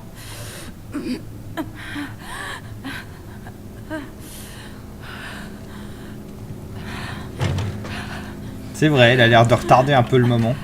Mais par contre, après, elle y va à fond. Mais ça l'a affecté parce qu'elle tremble. Now we're at a point where she thinks all she needs is Abby to feel better about the whole thing. And that's where it feels like you can feel that she's still a kid because she's looking for this thing to try to fix it, and that's not it. It's interesting to think about the scene from Nora's perspective, which is like how much she's willing to sacrifice to try to help her friend. She's bracing herself because she knows what's coming. Like, Nora's a pretty commendable character from the other side.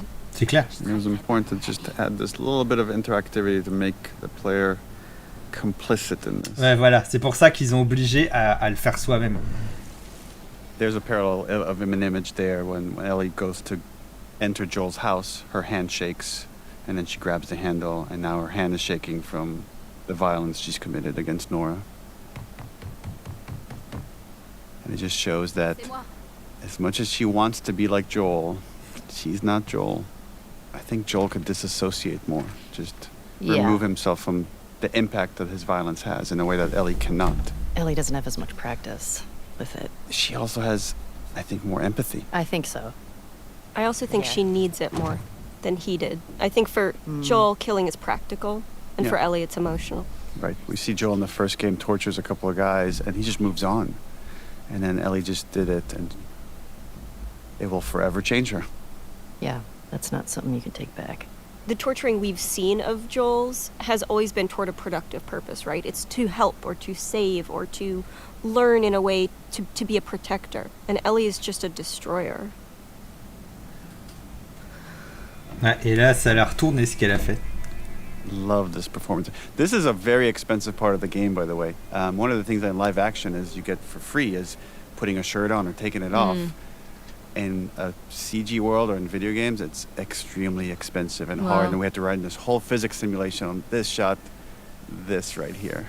This is so tricky to pull off. Ça, on peut pas s'en We're rendre seeing it compte, at the same time that Dina is seeing it. Like, look how beat up she is. Look how much she's already gone through. Often when you play video games, your character, or any of the characters in the game, are impervious, right? They live or they die. It's pretty binary. And this, allowing us to show the wear and tear on her body and allowing the violence to have an impact, not just emotionally, but also visibly, again, humanizes all of the characters in this game.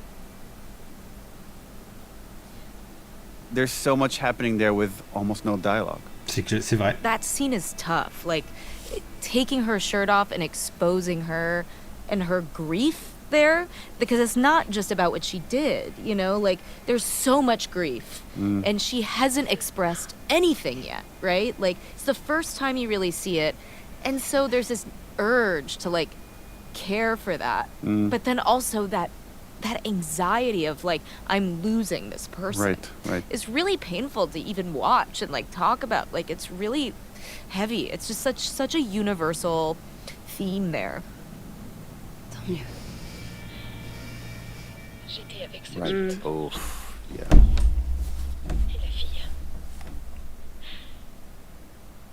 We talked a lot about how could Ellie draw the truth out of him.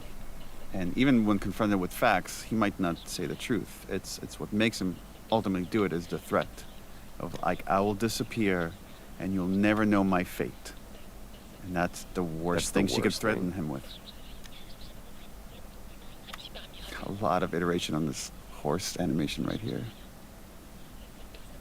Trying to make it as believable as possible. This hug. Ce câlin à sens unique. Just the unrequited Voilà. hug. I've definitely had those moments with my kids where it's like they're mad at me over something. You talk to me. I feel like it's such I mean, as thinking of, like, when I was a kid, it's so hard to reciprocate a physical hug like that when you're so angry. You're like, you can't touch me right now because I don't know what I'm gonna do. It's like I don't even know if Ellie knows what she's expecting here. Moi, j'avais l'impression qu'elle savait pas, non? Elle était pas She certaine. just wants a more. I think she just wants a more plausible story, but there's a part of her that maybe is still in denial of what he's gonna say. Yeah. I also remember you being so patient, Neil, with this. It was so important to just let each line land where it needed to land and the response to come when it had to come. Because we did this a lot of times. We all were very patient with this one. I love watching your performance right here, Troy, of like Joel doing the math of like, do I say it, do I not say it? And then right here, he's resigned. He's going to say it. And she just needs to push him over the edge. But look at him, he's so torn. Et c'est très bien joué. So great. Tu le vois vraiment ça le déchire. The first word is the hardest.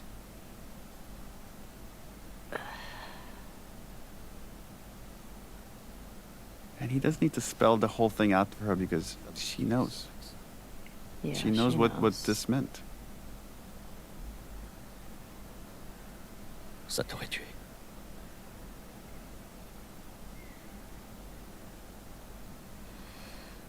Ashley, there's something that you did that is just so powerful. It's that, without even saying it, just the clutching, like I can't breathe. Like it's literally taking the air out of me, and It's so much information to find out, but something that she's always known, but to actually hear it. Et elle savait peut-être pas non plus dans quelle And ampleur. also knowing that, oh wow, you have been lying to my face every time that I've asked you about this. And also the purpose that she had is kind of now gone. Yeah. Well, the sacrifices that all the other people made, right? Which is like Riley and Tess and Henry and Sam, and everybody along that journey. Yeah. Going that whole journey in it.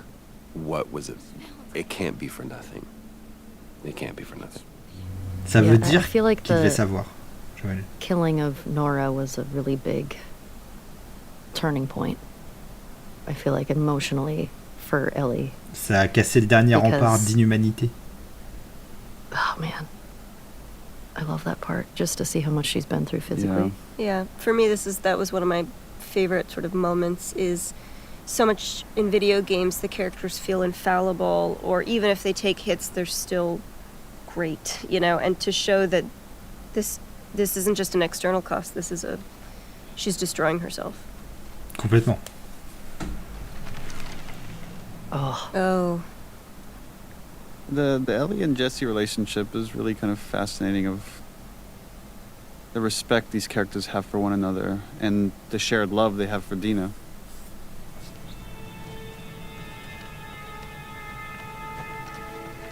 And this was a cool shot of just showing what's at stake.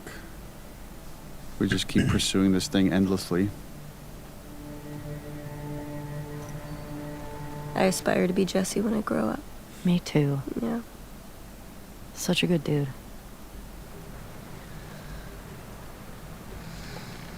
Elle a eu une scène. Also the idea of secrets, right? Characters holding on to these secrets. Like the idea that she's pregnant is a secret that Jesse figures out.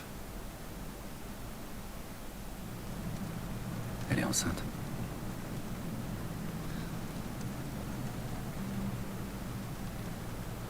And right, it's again knowing how much Ellie wrestles with characters not telling her the truth. Yeah. And I think so much of the wrestling with that was like, I shouldn't be the one to tell this information. It's not my place to, but yeah, I don't want to lie. I don't want to lie. This is starting to lay track of the choice that's coming later of I can't just leave Tommy as rationalization. Now that she had some time away from the torture, the obsession, the call of the hunt is coming back up. The justification, which Là, again has learned from Joel. Yeah, whittling these scenes down to just the bare essentials, just to make them as tight as possible. Get back to gameplay. That was quite a bit of iteration. Which I feel like speaks so much to what you all do at Naughty Dog, is like the scenes don't have a ton of dialogue, and so much of it is just through looks or movements. Ça c'est vrai. Yeah, well, we're in a privileged position in that we have the budget and the animators and the talent that could translate what you're doing on stage pretty much one-to-one to what comes out on screen. But it does take a lot of effort. C'est ce qui fait que c'est aussi bien. Yeah, he's got a lot to process, right? It's just... Yeah, he just found out he's a dad. He just found out he's a dad. And this is this goodbye, because any one of these excursions, you might not come back. And Ellie's surrounded by all these people that want to support her, and they don't quite understand the darkness of the obsession. How do you leave that little Punim behind? I know. Look at her. It took forever to build this, what we call the wide, which is the deep background, where you could see the Ferris wheel, you could see just all these obstacles in front of them. On va faire pour traverser. On pourrait prendre cette route. You could see WLF vehicles on that highway. And again, when you're acting in this, you don't see anything. So then you're just kind of doing gestures, and then based on what your head is looking at, we build an environment around that. En fonction des regards, pas l'inverse. Yeah, and this is where the obsession completely takes over. Where it's we can go for Tommy, or we can go for Abby, but we can't do both. And Ellie rationalizes that going after Abby would be the better choice. On prend le bateau. Tu les as entendus, ils parlaient de Tommy. Ce qui est complètement un prétexte. Hein. Qui ça peut être d'autre? Même si c'était lui, on pourra jamais le rejoindre. It's so fascinating to think about someone that just has put so much weight of people being honest to each other And here she's lying to Jesse and lying to herself. Yeah, Elle-même, voilà. So much of it is her own avoidance. And now Jesse just sees how dangerous she's become in this obsession, and she's losing even him. And it's so hard to lose Jesse.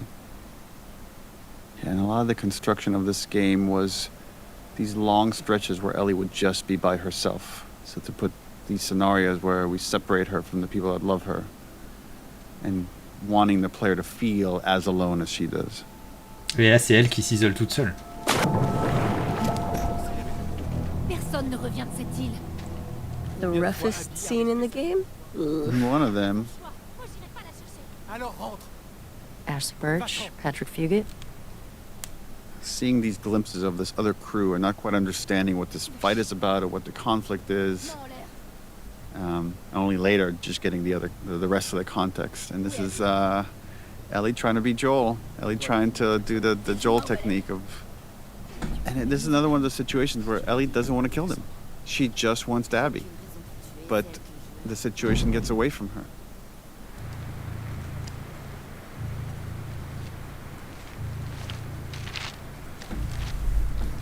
I love that she's just on razor's edge of just her emotions completely taken over.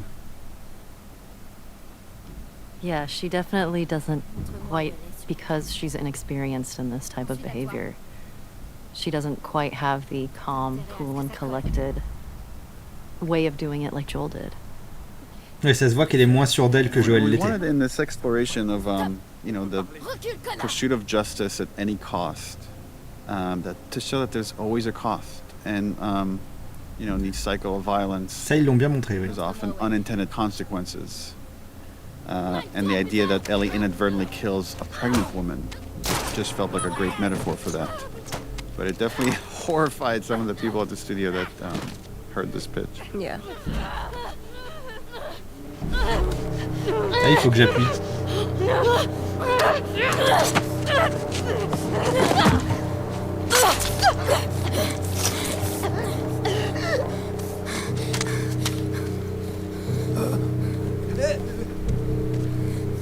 It's an interesting question of, at this point in Ellie's obsession, what could she see that would make her pause, that would make her seriously question, after torturing Nora, after leaving Dina behind? Well, you need something big to wake her up. And I love how you play this panic attack right here. And just the audio design for it as well. And we do this trick when Tommy comes in. We actually recorded a line with Troy, so she hears Joel for like a split second. So you show like all these things are just interconnected in her mind now, all these like traumatic events.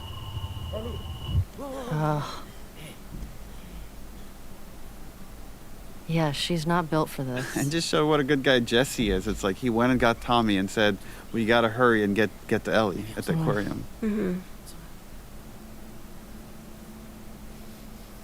This was another like clue chain thing we needed to do to set up for later with Abby, is the idea that Ellie has this map, and in the chaos of this whole moment, she dropped it and didn't even realize it. Ça va pas le faire. Il y a de la neige partout. Non, d'ici à ce qu'on arrive, tout aura fondu. This is a bunch of obsessed characters, except for Jesse. Jesse is the most moral character in the story.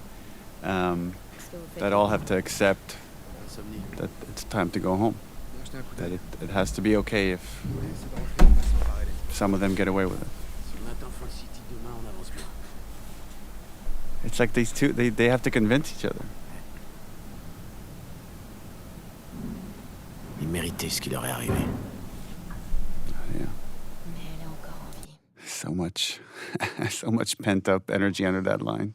He's still not on board. He's like, well... There is something interesting about how, like, Ellie doesn't see living as the punishment it is. Like, living with loss is the punishment it is, even though it's destroying her. In a weird way, for Ellie, like, it would almost be... She's suffering so much and there's no peace, but she doesn't see that enough to say, I'm okay with Abby living with that level of suffering. Oh, yeah. And losing everyone she loves. Like, I've made her life miserable.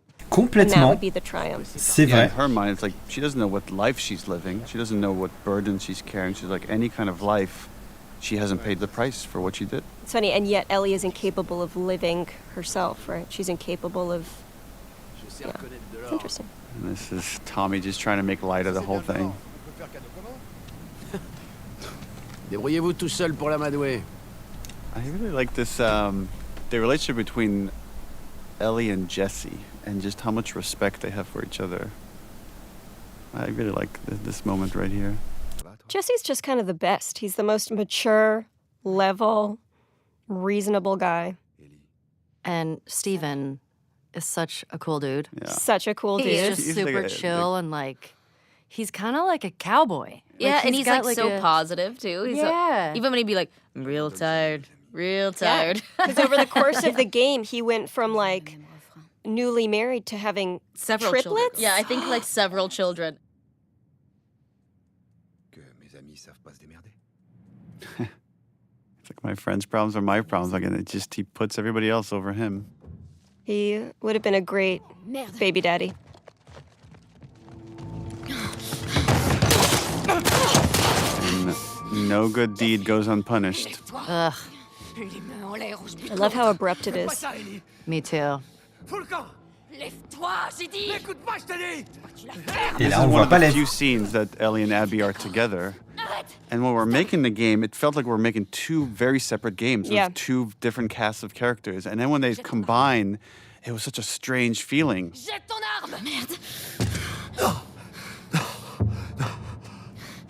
Je sais pourquoi t'as tué Joël. Il a fait ça pour me sauver. C'est ma faute, y a pas de remède. C'est moi que tu veux. And she doesn't get it. Relâche-le. She doesn't know what this is about.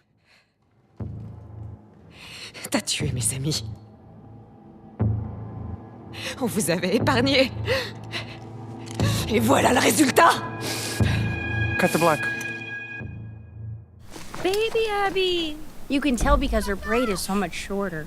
It's interesting in hindsight now watching how when players do this, they think, oh, I'm just going to get a little bit of a glimpse into who she is. They don't know yet.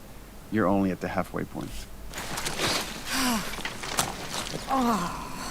And we're about to introduce Jerry the surgeon, played by Derek Phillips, who voiced the surgeon in the first game. Another fun fact is we originally cast him as Henry before we decided to drastically change those characters, and then gave him the role of the surgeon. But that's before you knew that the second game was happening at all. Yeah. Je l'ai vu de l'autre côté de ces arbres. Et alors? Elle va bientôt mettre bas. On l'observe juste un petit peu et on rentre. Je te le promets. I like this role reversal where she's more the adult in this relationship. Heureusement. You're probably thinking about this surgeon that doesn't have much to do until Ellie shows up. Of course, the zebra comes because, again, this is part of the Salt Lake City Zoo where the giraffes escaped that we saw in the first game. Zebra, played by the wonderful Chris Robbins, who doubled for a lot of stunt work as well for many characters on this game and the first game. I bet nobody ever asked him to be a zebra before. No, but man, he did a good job of being a zebra tied up in barbed wire. Effectivement. And he's like this big former football player, and he's just knocking everybody around here. I love Pat just coming in like, what's going on? Like, yeah, what the fuck is this? Attention. Ok, tu la tiens bien. Right, and then this was originally a mini game where you had to cut the wires off of the zebra. We worked on it for quite a while, and just We eventually. did. That was a long scene of, okay, now hold still. Yeah. J'imagine bien. That little slip in the mud, again, that's hand animated. Joli. What the fuck? And then it's like, again, it's like the dad is acting like a child. J'imagine bien un QTE This was a ou quoi. stitch point because, again, the volume can only take you so far, and those stitches can be really tricky. But it was important in this project to always go outside the volume and just not make you feel. A lot of games, the performers could feel really constrained, like they're in a box. I wanted it to feel freer than that. Celle dont Marlène parle tout le temps. On l'a trouvée dans le tunnel. Elle a une vieille morsure au bras. Aucun signe d'infection. C'est pas possible. Ils sont déjà en train de faire des tests, mais faut que vous alliez voir. Now there's like this glimmer of hope with Ellie and revealing that we're in that same giraffe location. All this beauty and wonderment happened in the first game. Oh, j'avais pas tilté que c'était la même zone du tout. Je sais pas si ça se voit vraiment. We always stick to the POV of the character you're playing as. So this was like why we're coming into this conversation late, is because you're hearing it when Abby hears it. Merle Dandridge. This is my first day meeting Merle. Like Merle and I had so many conversations about how conflicted she was about what that has to happen, and then years later to visit the moment when she was arguing with Jerry. I always like that we get more insight into these characters. I like seeing Marlene advocate for Ellie behind the scenes because she's so resolved in the first game and the show, and to see that actually privately she was advocating. Ouais, mais sans les magnétophones, tu le sais pas. Et même avec les magnétophones dans le 1, tu t'en rends pas compte autant. The parallel here with Jerry from the first game is he's repeating everything that Ellie says right outside on the giraffe sequence in the first game, which is like, all the sacrifices we've made, it can't be for nothing. He's making the same exact argument Ellie does. And then Abby walks in to give her dad an out. Et qu'ils disent pas la réponse. And Marlene is done arguing, especially in front of his daughter. Merci. Je vais prévenir Joël. Pourquoi? The ethical thing Marlene does here is like, I have to tell Joel, which is ultimately her fatal mistake. Effectivement. I guess Jerry's fatal mistake too, that he allowed it to happen.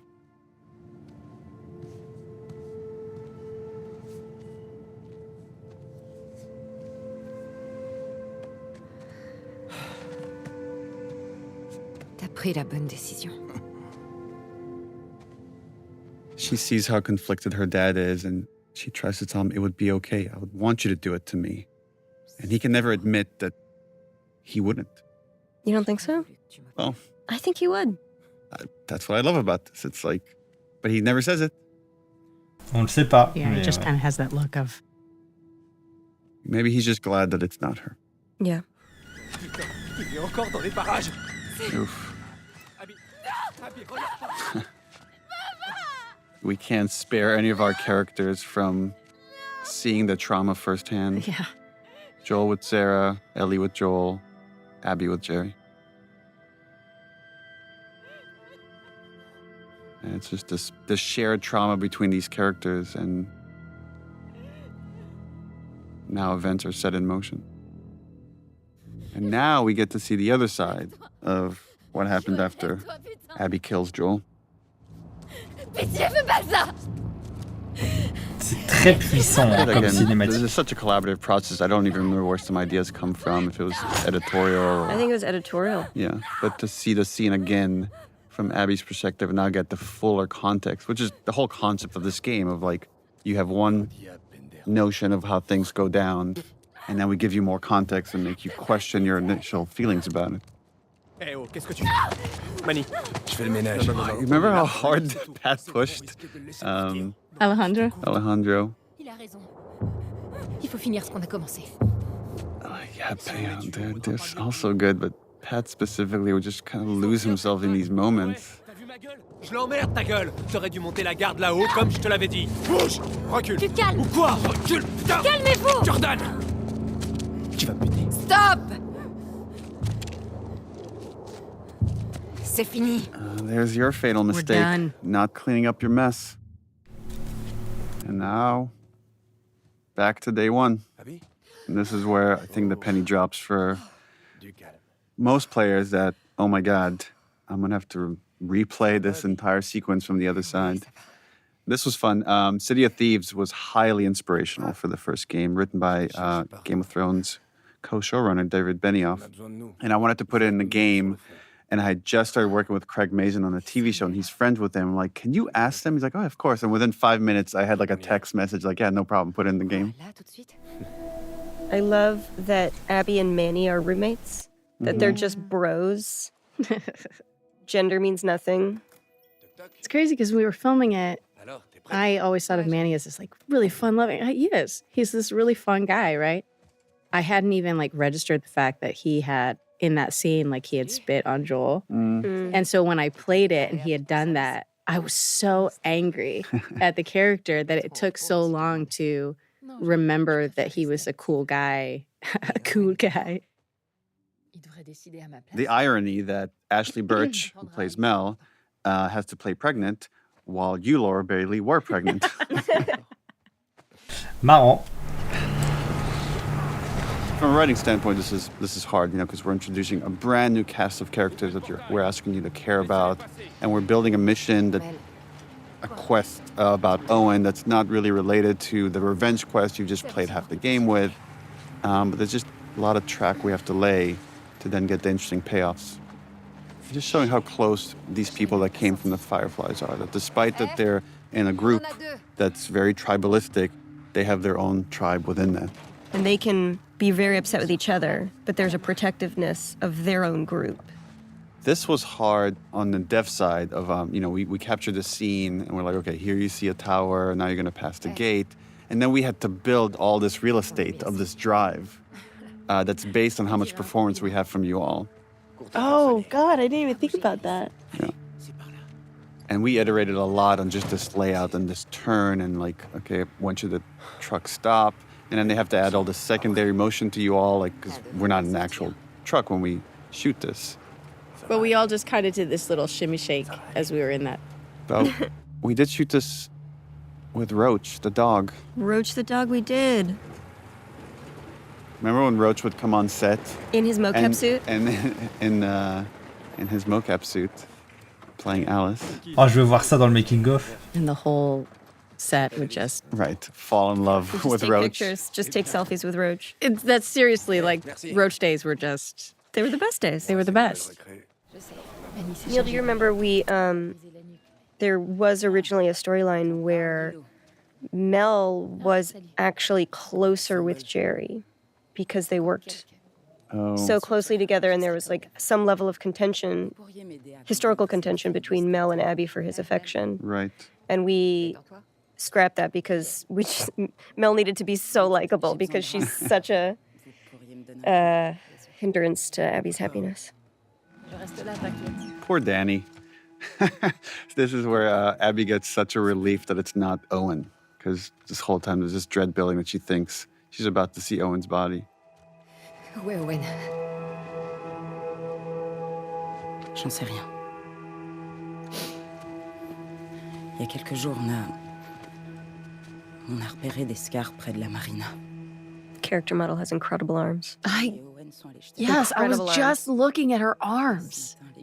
I mean, everybody talks about Abby's arms, but yeah, but Nora's arms. Nora's the sleeper. In this scene, we finally establish what's about to become Abby's next goal, which is rescue Owen. And we come back to the theme of this series, which is love. Mais il m'a lancé un regard de tueur et il m'a dit d'en parler à personne. This is one more example of the tribe within the tribe of she's telling them stuff they should not know. Because she trusts them, she cares for them more than she cares for the wolves, the WLF. Où est Isaac? Now we gotta go see the big man. Aux dernières nouvelles, il était dans l'immeuble. It's kind of cool to, again, build this guy up and then give you a glimpse of the person that runs the WLF. Isaac est là-dedans. This was another one of those sequences where we didn't want to be confined to the volume. If I remember correctly, we mapped out with tape on the floor, like this floor, then you go into just a marked area that's going to be the elevator, and then you come out, and the whole place is marked differently when you're in Isaac's suite. Eh bah oui, c'est vrai. C'est le même étage où il tourne, mais ça n'est pas dans le jeu.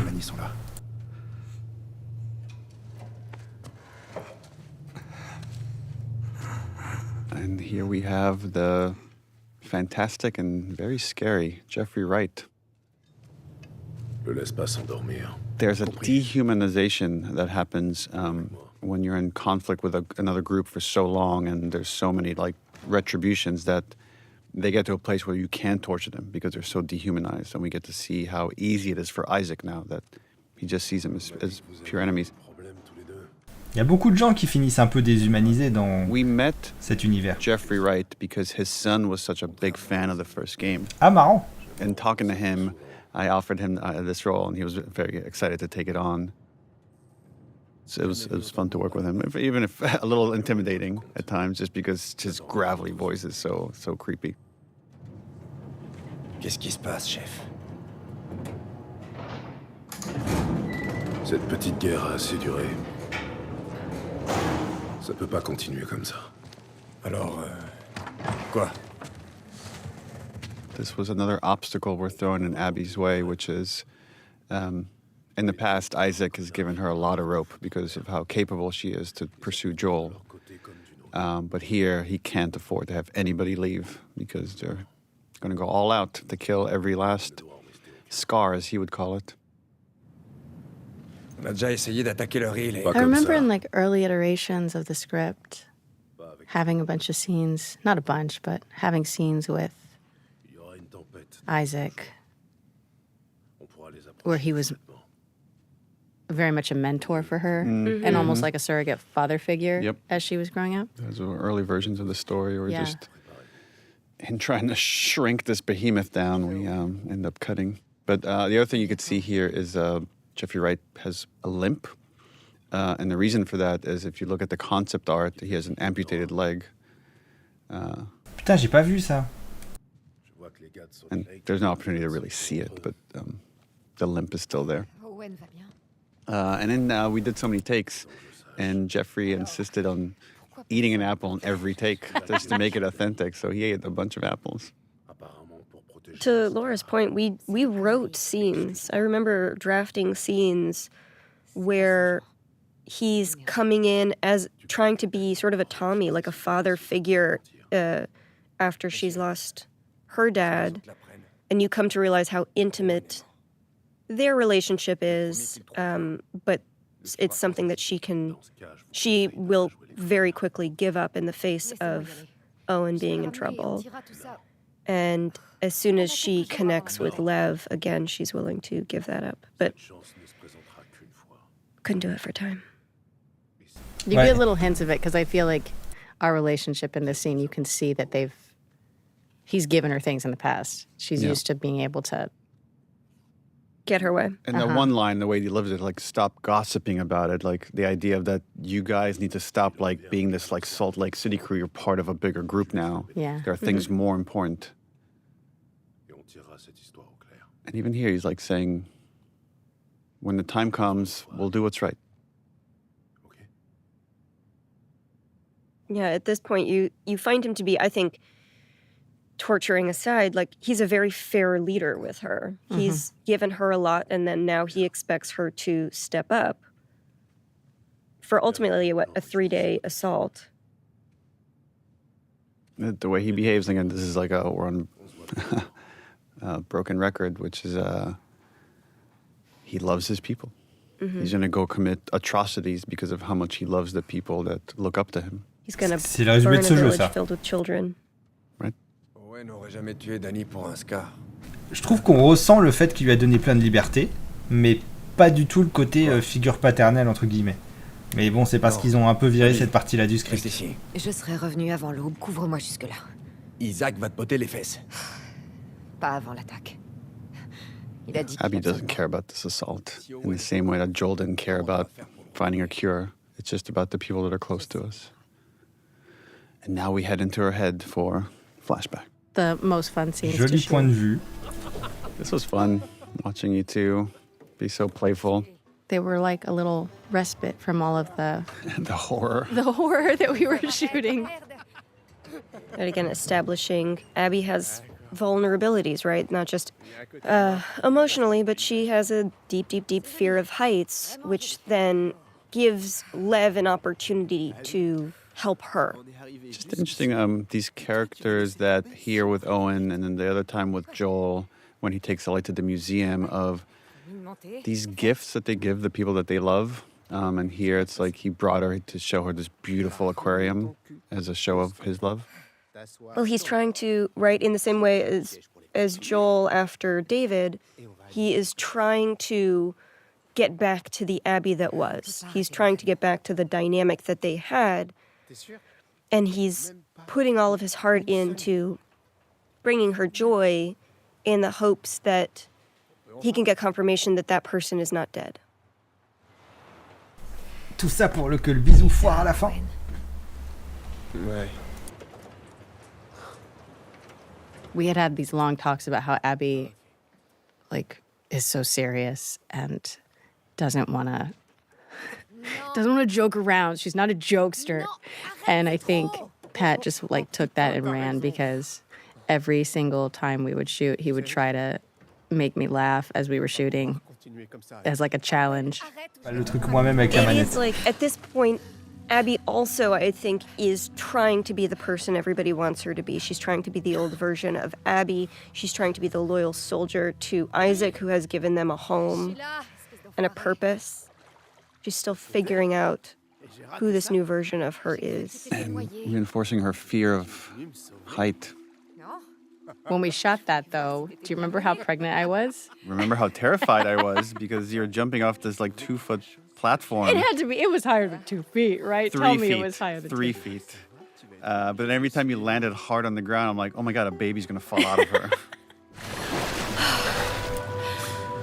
This was like a nice, short and sweet little cinematic. Also a fun thing to shoot when you're, like, coming up from underwater.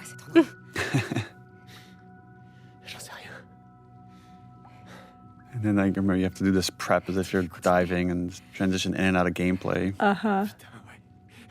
I like these kind of air pockets that would still have remained here.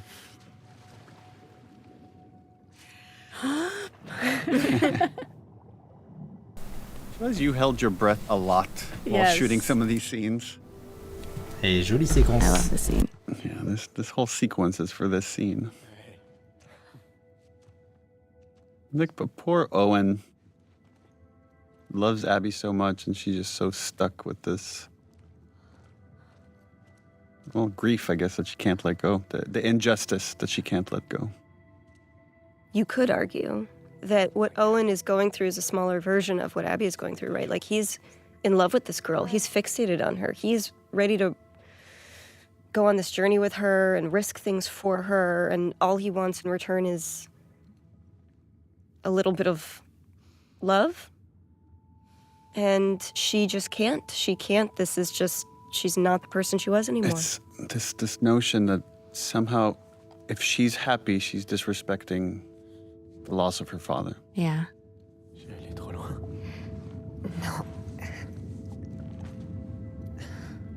She can't allow herself to be too happy. Elle va pas bien non plus, He's elle. still trying to make light of it. Look at him. He's so cute. Patrick Fugit is a very charming man. Very. Je suis désolée. T'as pas à t'excuser. Qu'est-ce qui va pas? Just let him in. Je sais qu'on a suivi toutes les pistes possibles, mais Joël est là, quelque part. Encore une histoire d'obsession. And we get the sense that this is not the first time they're having this conversation. No, this is the end of their intimate relationship, right? He's going to try and move on with Mel. It's not going to work out. This is the breakup scene. Not how he envisioned this moment going, I have a feeling. I kind of this idea like look what I brought you. I brought you underwater. What else can I do? There are seals swimming around. J'avoue que So sad. c'est super joli comme. I mean, it's very much a parallel to what we see a much worse version of this in Ellie on the farm with Dina. Yeah. Je suis désolée. Je viens de te le dire. Ne t'excuse pas. C'est vrai qu'il y a complètement un parallèle avec la fin du jeu. Ouais. Flashback number 2 for Abby. Yeah. So this scene also, the sequence had to do a lot of work because we're, once again, resetting. You have to learn where she and Owen are in their relationship, feel that tension, feel the family dynamics. He's so surprised to see her. Salut. Salut.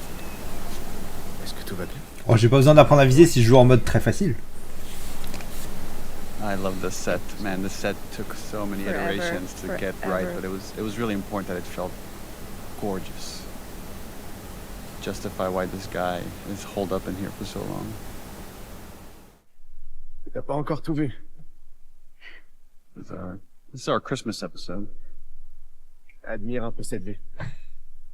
A thing you might not appreciate until you sort of really play this is this aquarium had to meet so many different needs because it's in so many different levels. C'est vrai. And so to make sure that all of those could work together was painstaking, especially for the layout designers.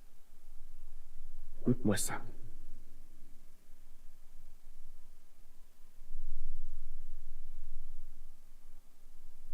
Et alors? La vue est chouette. Oh, t'exagères. Ah, ma joie. Tu veux que je monte? Ouais, je préfère.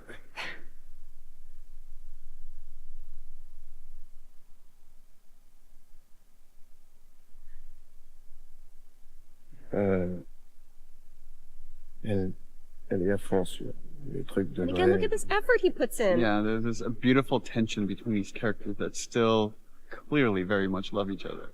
But he did this for Mel, right? Yeah, this is for Mel. Right, but look how excited he is that Abby's.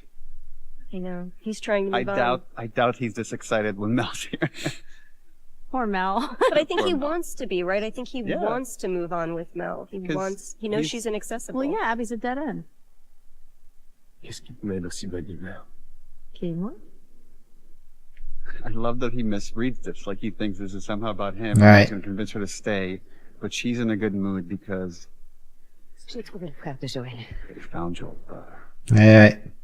Il est dans un camp dans le Wyoming. Comment tu le sais?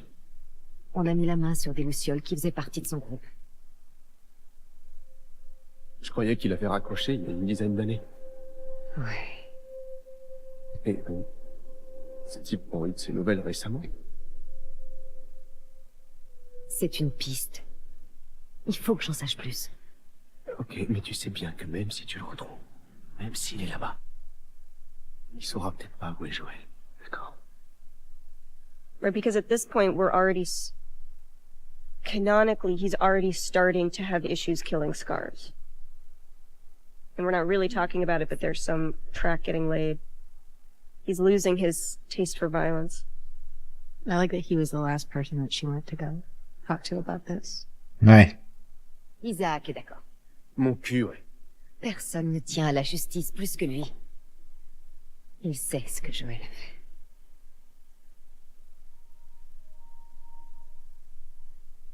Hey. Je peux compter sur ton aide, pas vrai? That look, it's like, you promised me. If we get like any clue, you promised me. He doesn't want to be the last holdout. But he's like Jesse. He's never not going to go. If his people are going. Je pensais qu'elle venait pour autre chose. This scene. Oh, yes. Was this one of the first things we shot? Yeah, because it was for Paris Games. Yeah. Ah ouais. Paris Games Week, yeah. We shot this way in advance. I think it was like a day or two before we shot this. I'm like, we could do this all as one shot. And like I had sketched out like these kind of storyboards real quick. And then came up with this hazy plan with Matt Neapolitan, our cinematographer for this game. Like take after take of getting dragged by your arms. This was another one where we actually strung Laura up with, we had like 2 ropes, one that was around your neck to just give you a little bit of tension that you could lean into as much as you wanted, and then another one that held your body up in the air. Yeah. Oh, but man, this was so much work, and like we scrutinized the tiniest details in the scene. When this came out originally, people thought that she was Anna. Anna. Yeah. She was Ellie's mom. Ah ouais. We were watching the narrative of how Ellie came to be. Ça aurait pu. These Séraphites that at times you might feel sorry for them, and you see them getting tortured, and then see that, you know. Oh, wait a minute. Here, the lead Séraphites in the scene is played by Emily Swallow, in just Small World. She's of Mandalorian fame, acting along Pedro Pascal. Pas mal.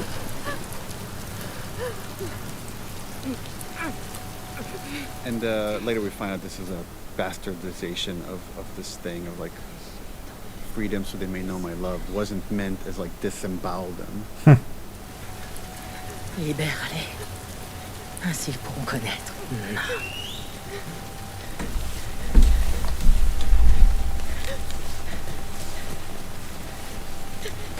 The intro of Victoria Grace plays Yara. Yeah, this scene has a lot of heavy lifting. It's introducing like 2 major characters of Yara and Lev. Qui va se faire détruire le bras. That keeps repeating in the story of like the tribe within a tribe, that even though these are all Abby's enemies, Séraphites, somehow they have it in for these 2 kids. And again, this is one of those weird opportunities. I know it sounds dark, but like in seeing the violence against these kids, it's much easier to immediately understand why Abby makes the choices she makes. They may be their enemy, but these are kids getting hurt. Lighting a scene is really hard. Lighting a scene that's one take, where the camera's constantly moving around in 360 degrees and making sure all those angles still look good, it's close to impossible. C'est vrai que tout ça, c'est un plan séquence. Hein.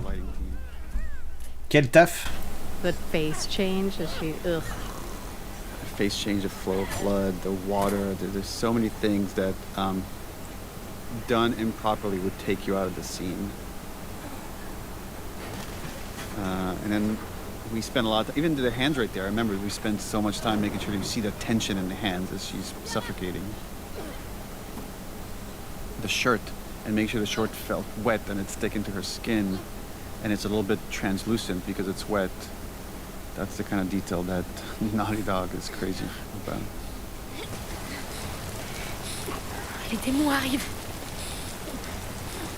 So this is the introduction of Ian Alexander, and a fun thing to watch as you watch his face throughout the game is, I think it was lead character Ashley Swedowski came up with it, but if you look at his scars, one of them is a little crooked and wobbly, and the idea that like you see there's physical representation of his hesitation in this religion, even on the scars on his face. Ah, je l'ai pas remarqué ça, j'aime bien ce détail, j'aime bien l'idée.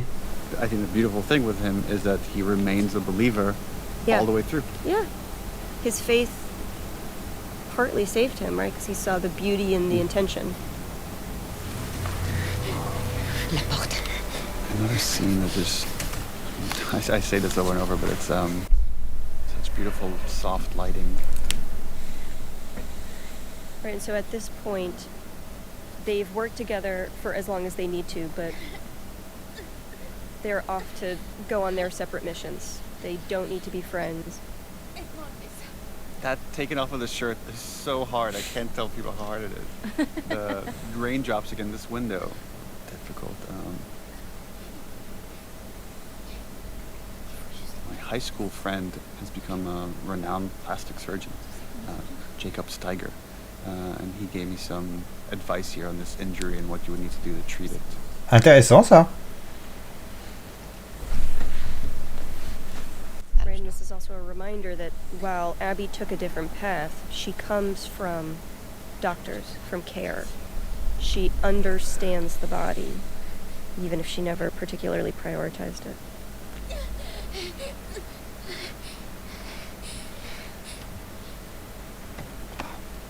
Victoria and Ian were great in this.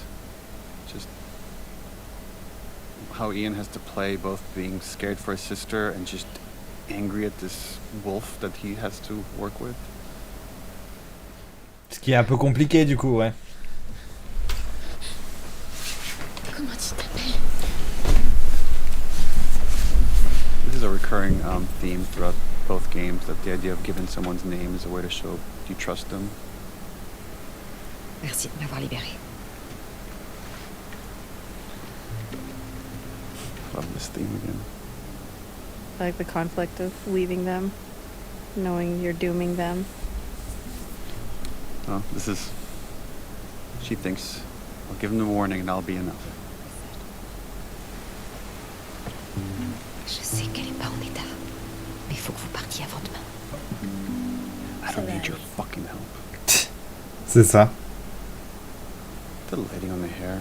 This game is still very impressive.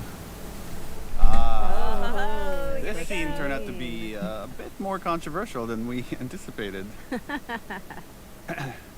The irony here is, as much as this is the counterpoint sex scene to Ellie's sex scene, we don't... Oh, I guess we do show a little more. We show a little bit more. Un peu plus, ouais. Well, we'll get to that in a second, but I love this interplay between you two. And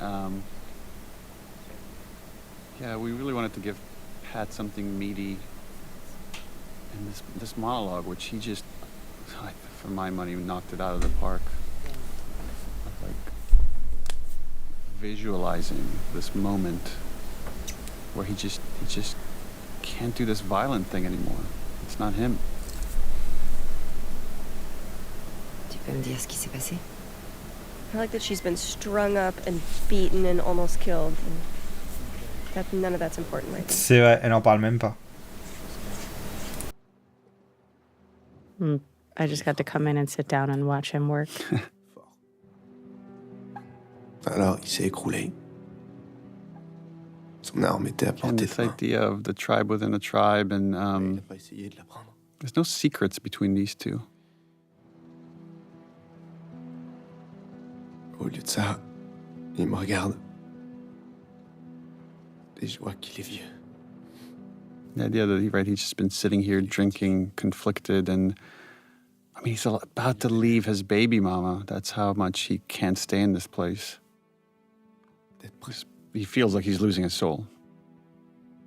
And this look right here, it's like there's a part of Abby that knows what he's saying is true. But that sense of duty to this group that has taken care of them is still there, but starting to erode.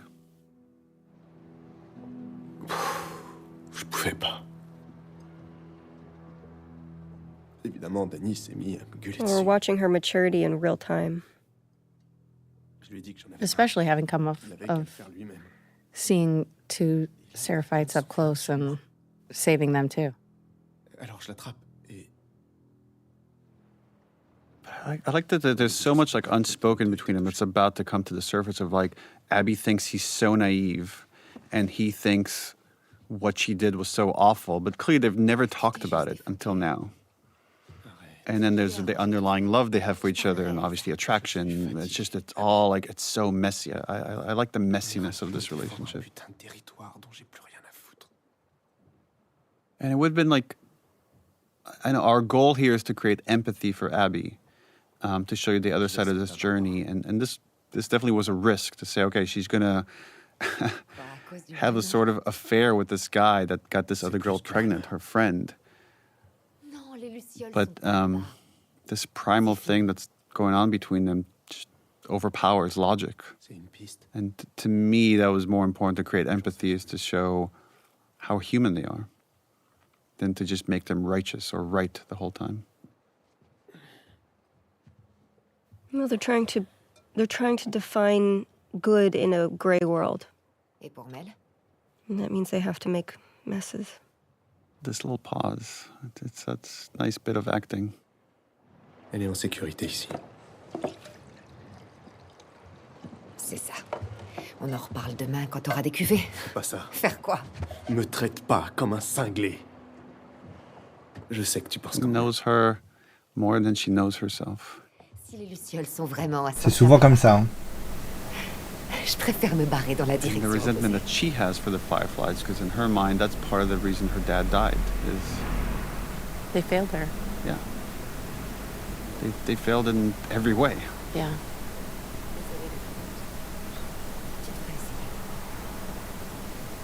It's just the insulting and just.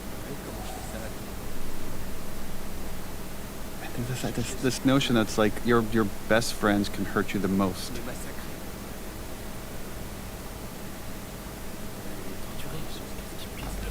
And the flash of violence here, of anger, is like Abby never talks about it, but clearly she is haunted by what she did to Joel. Ça se sent pas tant que ça, je trouve, mais c'est peut-être le cas du personnage. And then once they touch, it's over. Le Pikachu arrive. Je pense que ce sont des personnages très seuls. Il a déjà quelqu'un d'autre, mais il est déjà très seul, et elle lui manquait. Les gens demandent pourquoi montrer ça, vous pourriez couper la scène ici. Mais je ne suis pas d'accord, moi non plus, je trouve que c'est important de montrer ce conflit, cette vulnérabilité, ils sont vulnérables l'un envers l'autre.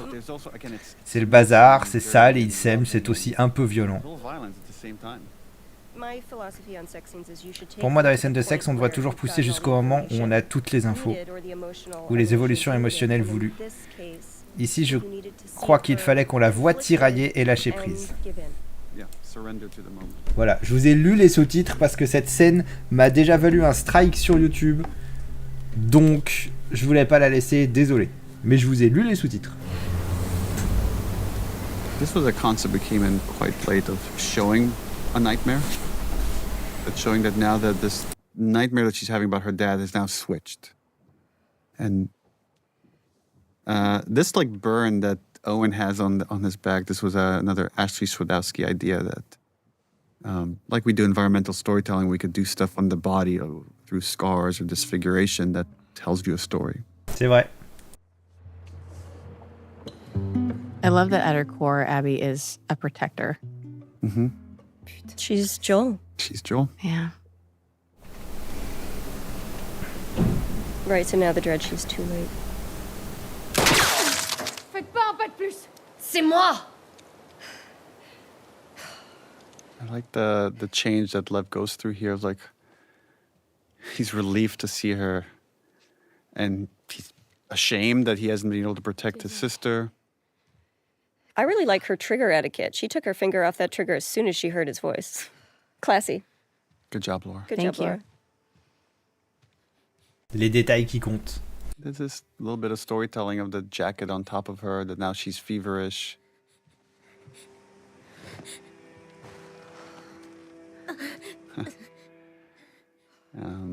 Sometimes we get these unintentional parallels. Like this one comes to mind of Ellie in Winter needing medicine for Joel. Mm-hmm.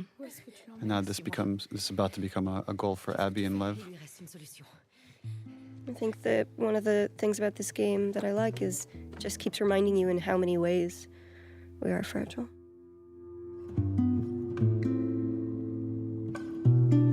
Owen! This is one of the things I did for Owen! training when I started working out for Abby. My husband Travis got me a 100-pound sandbag. To carry. And I had to carry it. Oh, damn. And then I got pregnant. This is a neat moment, right? These dogs have been trained to like tear scars apart. And now they're here. Lève, baisse ton arc. Tout va bien. Abby, qui sont ces gosses? Ils m'ont sauvé la vie. I mean, this is probably the first time they've ever come this close to Seraphites without fighting them. I wonder if Owen right now is thinking, like, I mean, I said not kill them. We don't have to, like, fucking go this far. It wasn't me. Mel's like, yeah, right.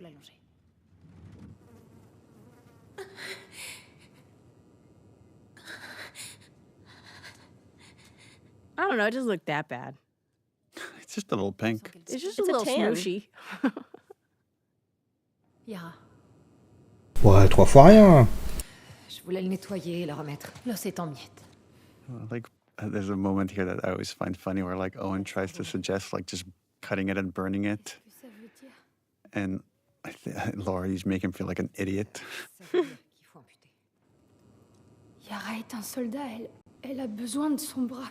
Si on fait rien, il va se gangrer. What I love in this scene is even though Mel has very little dialogue outside of tending to Yara, you can see in her performance, in Ashley Birch's wonderful performance and her body language, that she is very much soured to Abby since last we saw her. And hopefully it's very subtly asking the question of how much does Mel know?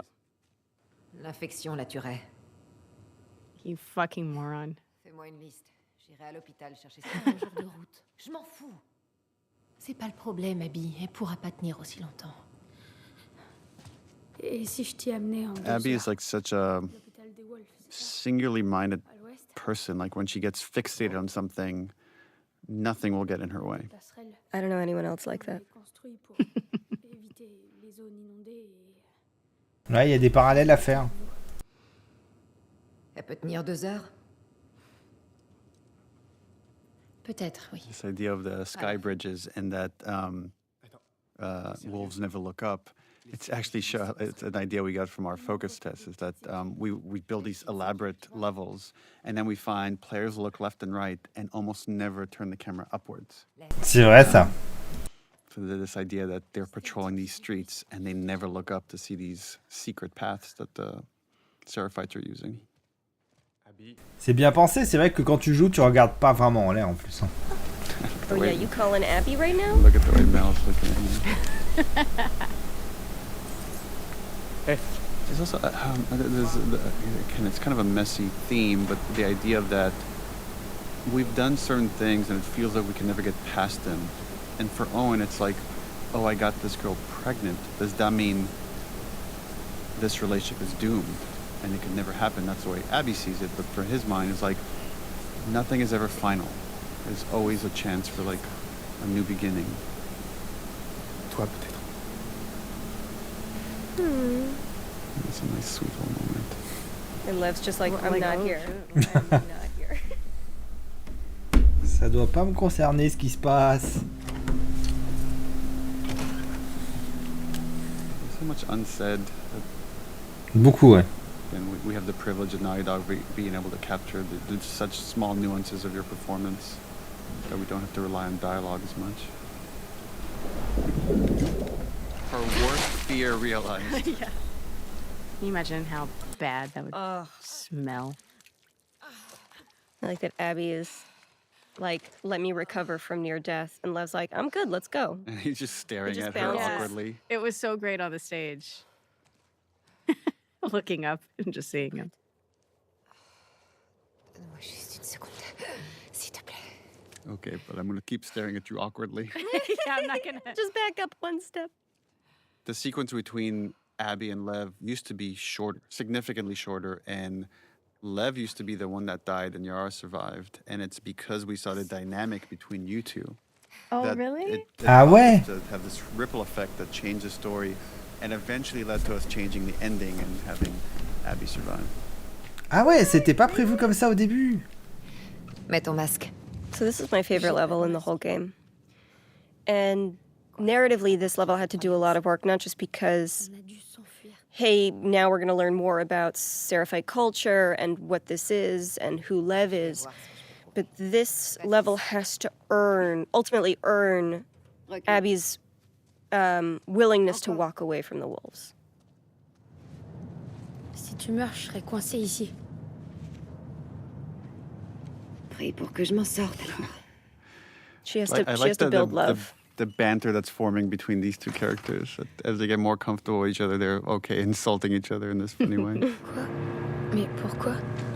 Parce qu'il voudrait te faire la peau. I like that he has no idea what backgammon is. It's an interesting dynamic because he's been so secluded from the world.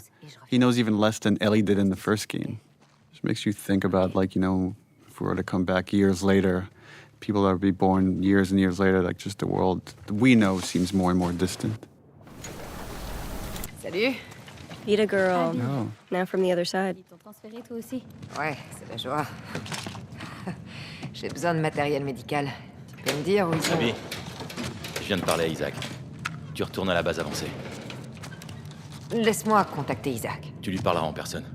Tu pars avec le prochain chargement. You're fucked. Yeah. Qu'est-ce que tu fais? Elle a disparu. Trying to look confident, though, you guys. Tell by my body posture. Donne-moi tes mains. She's not yet willing to Fight them. She's surrendering to them. They're not her enemy yet. Just staring daggers into his face, though. Like, are you really gonna do that?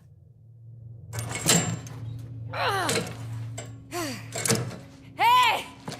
Hey! Détachez-moi, putain! Oh, shit!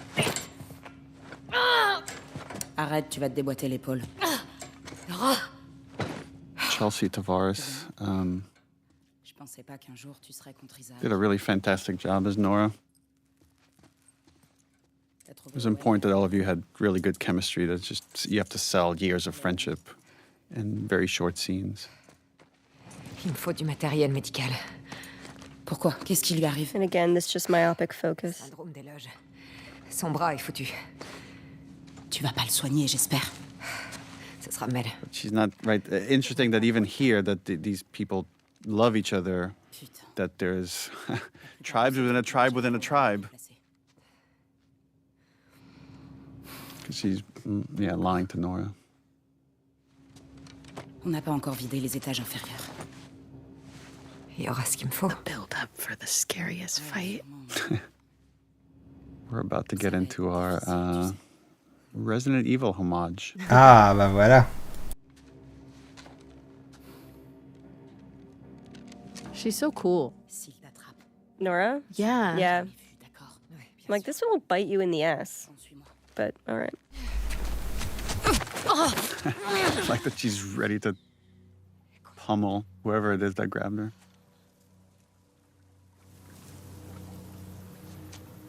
And this is something we'll see with Yara later as well, which like these kids are told to stay put, and they're starting to care so much for Abby, they don't stay put. Ils sont tous à ta recherche. T'as fait quoi au juste? Rien du tout. Je t'avais dit de pas bouger. J'ai pas eu le choix. Tes amis sont absolument partout.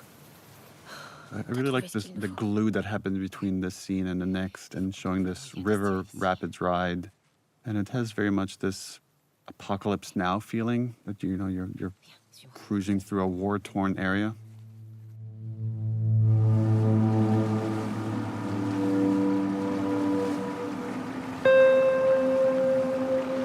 This game is so ugly. This was this little sequence. I think this was suggested by Joe, our editor on this game. I love these murals. Yeah.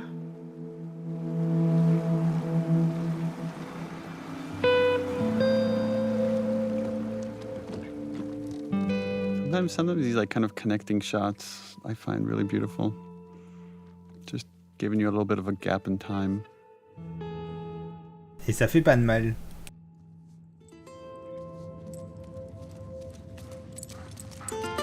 Now this shifted relationship with Lev and Alice. Oh yeah, and Lev's just been taught to fear those dogs. Right. They just rip them apart. And another example of just the beauty of animals in this world and how they represent innocence. Gorgeous baby. I'm staring at the animation on the fingers and how well done it is. Yeah. C'est fait. Tu peux aller la voir si tu veux. Elle va s'en tirer. Oui, on dirait. All this time after what they did to Joel, after all the Seraphites they've killed, finally meeting these two kids, just starts to put it all in perspective for Abby. Je sais. Her body figures it out before her head does. Qu'est-ce qui nous est arrivé? What happened to us, right? That's the most she's going to talk about, all these things that she's done. On a peut-être arrêté de chercher la lumière. Peut-être.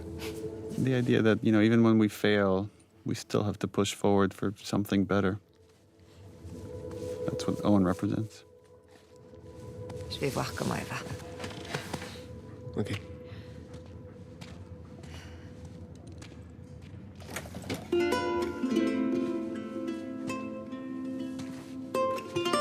Something so beautiful and sad here when we reveal the missing arm and this exchange of a smile between these two characters. Another time I'm going to sound like a broken record, but it's just, I love showing off your performances with no dialogue. It just makes our job easier as writers. Just leave out the writing. Mais ils sont bons aussi. Secret to good writing. Leave out the writing. Tu vois vraiment... Tu comprends très bien ce qui se passe sur les visages. Seattle, jour 3. One good night of sleep.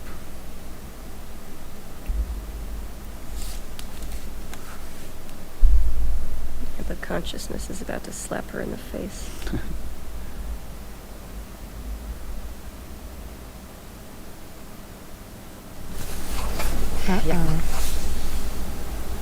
Oof. Yeah. That Mel doesn't even, you're not even worth my time to talk about it. But then she snaps. She's so powerless in this situation. Pourquoi il s'engueule? Oh, this was a fun beat because he did just learn how to say fuck you. Owen leur a proposé d'aller à Santa Barbara. Ça, c'est tout, Owen. She's trying to be jokey and connect with Mel. Hoping that she doesn't know. Right. En fait, je pars avec eux. Je ne veux plus te voir. Oof. Quoi? Il a peut-être gobé ton numéro avec les gosses. Mais moi, non. Tu crois que je fais semblant? La meilleure tueuse d'Isaac qui s'entiche de 2 scars. It's such an insult, right? But it's like, she probably deserves it. But the idea that she's only being nice to these kids to earn favor with Owen. Yeah.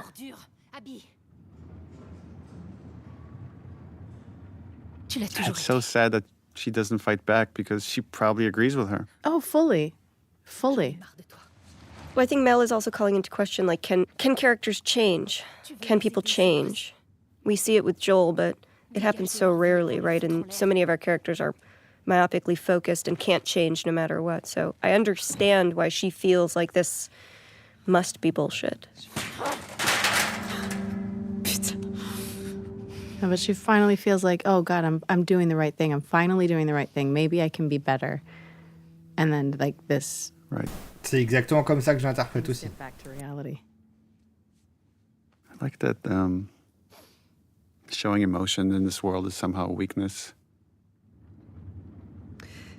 Chouette t-shirt. We iterated a lot on what was on that shirt. We had, Yes, I just remember we had all these different designs that were just too distracting, and finally we ended up with something pretty subtle. Ça va, ton bras? Because she'd need an aquarium shirt. Why does that otter look so sad? Otter lost its arm too. C'est vrai, il pourrait être plus marrante la loutre. Ça ira. I remember a conversation I had with Victoria here about Yara's motivation, how she's she feels like she needs to repay Abby in some way, and she's complimenting her, and she's pulling her in to like find Lev, but more for Abby's sake than for actually finding Lev. Ouais, ça se sent ça. Oh, this was a tough one to write. Lev! Oh yeah. Pourquoi il fait ça? Je me demandais, tu crois qu'il pourrait convaincre ta mère? Si elle le voyait comme ça, elle lui sauterait dessus pour l'étrangler.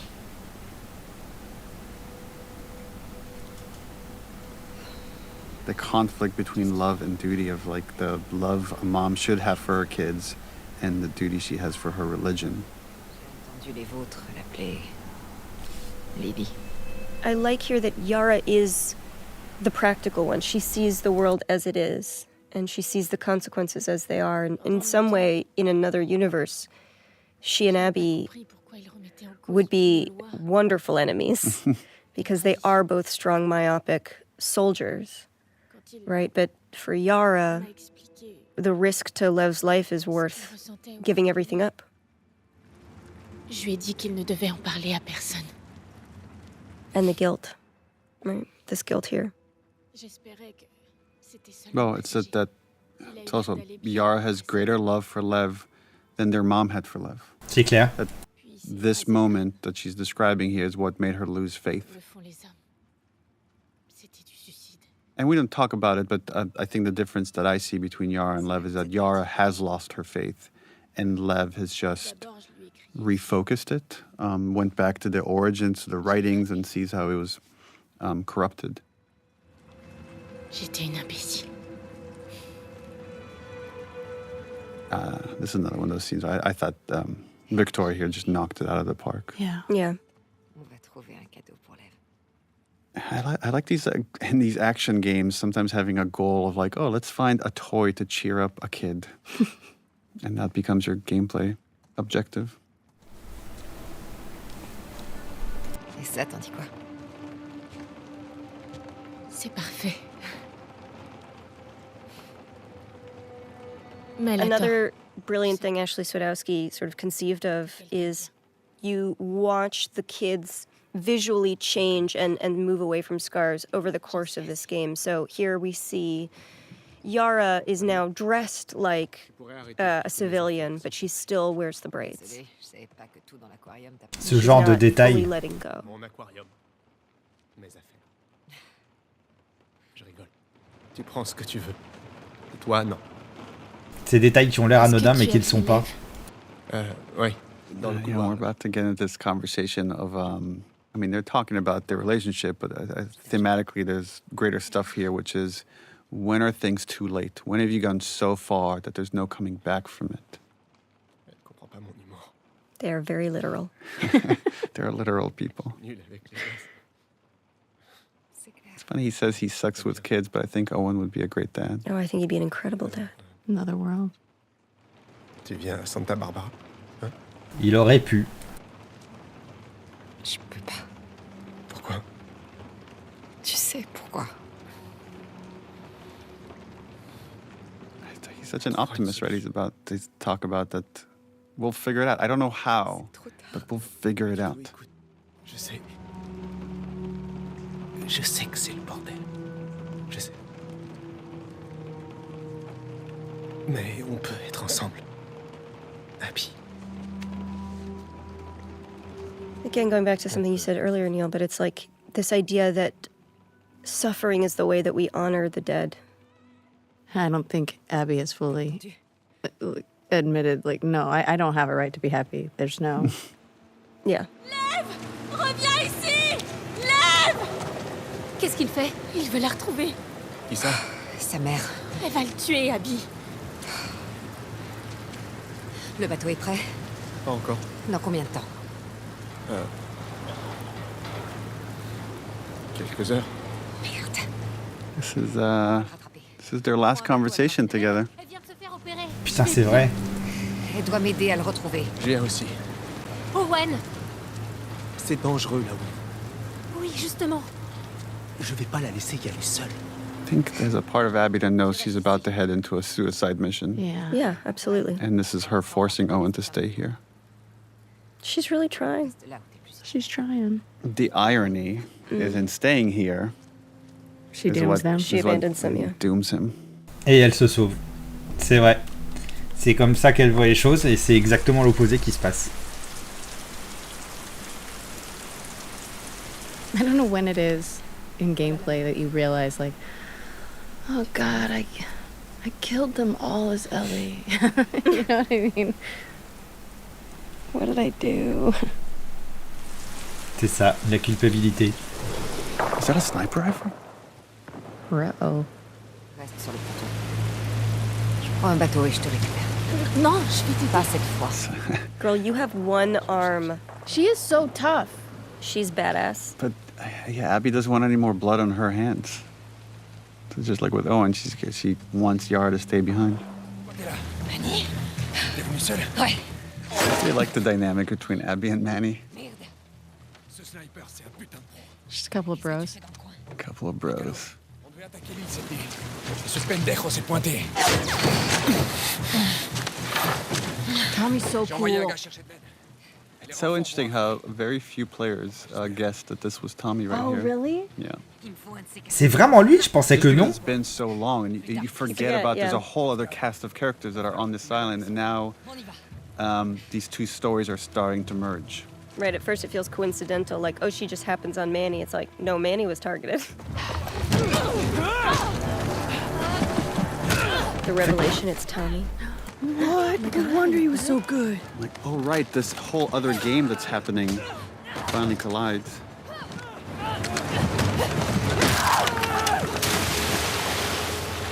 Je le reconnais à peine. To die on screen, you should always question their death. That music is so ominous.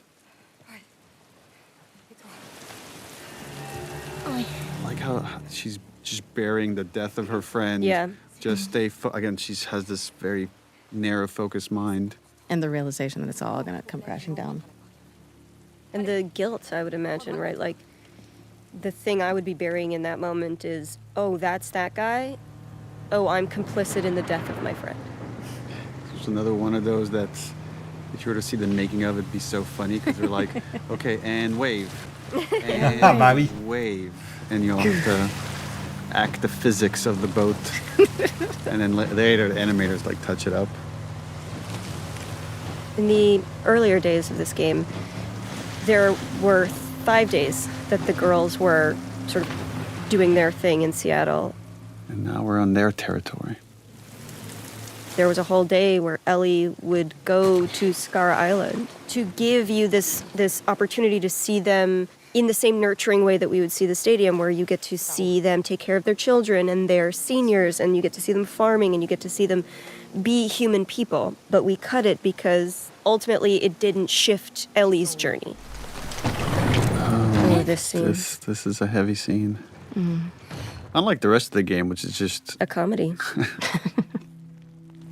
Vu comme ça.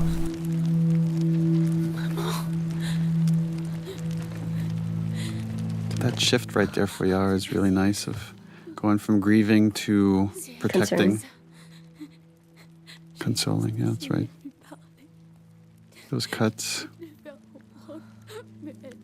And she knew it was going to happen. She knew that's what the outcome was going to be. Lev's an optimist. J'essayais d'arrêter. Je le poussais pour l'éloigner de moi. Il s'est cogné sur la table. With everything that baby Lev has been through in this past week, this is truly the death of his innocence. Mm-hmm. Now these three have become the us, and the WLF is about to become the them. Les camps changent. There's this little connective tissue right here of or this moment of connection between Abby and Lev that I love, that she hands him the bow. Just the exchange again, this exchange between them. My baby. Sweet baby. All she can do is arm him. Oh, this is the... Yeah. So right, originally you would come into this island, and this is where we would have killed Lev, and we had these concepts of stone mound graves, and that you would find Lev being buried in one. Oh, la violence! But instead, we flippity-flopped it. It's funny, it's like Abby stopping Lev from doing the thing she couldn't even do, is grieve for the person she loves. And there's our second Isaac scene.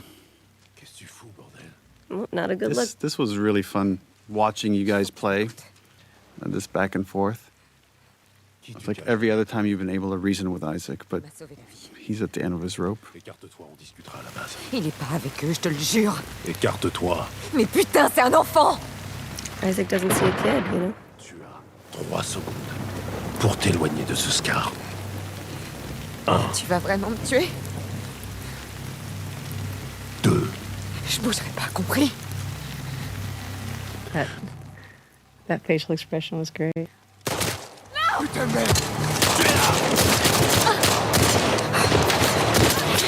And Jeffrey Wright gave us a lot of deaths, a lot of falling in all these different ways. I remember that. This was another one of those where we wanted to make the volume feel bigger and run with the characters. And then we had a hard time, I don't know how much you remember, Laura, of like getting this beat to land right here, this exchange between the two characters, until we somehow, I don't remember the exact order of events, but we came up with this line right here. You're my people. Yeah, we were on the stage and it just wasn't quite working. And you came to me and you said, let's brainstorm some other lines. And I said, you're my people. And you're like, okay, that's it. And you just walked back on set. And it really, it's become my favorite line in the game because it is, to me, it is the unifying idea. This one here is actually one of my favorite scenes in this game. I agree. This one's really great. It's just the visuals, the exchange, how far we've come. Just the idea that he's cold, the weather. She's so Joel here. She's just such a dad here. This is one of those things that's very easy to write on the page. She takes her jacket off, she wraps it around Lev. Very hard to execute and make it look good.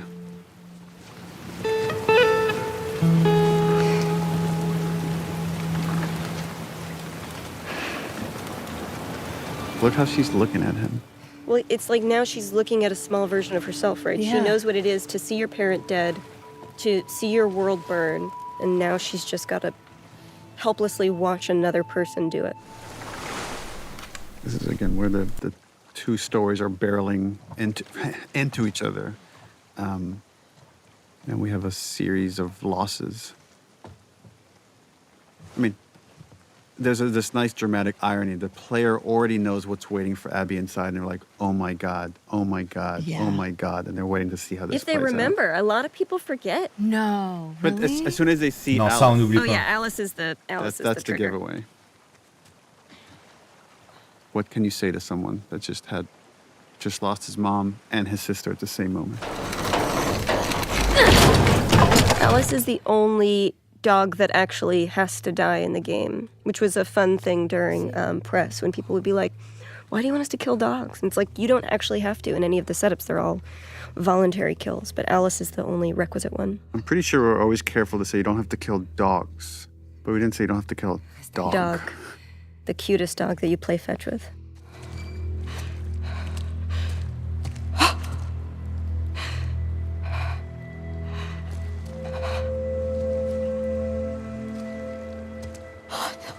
This is, Laura, you make this look very easy, but this is a very hard scene, I think, watching from the outside to act, which is you have to go from grief to pure rage.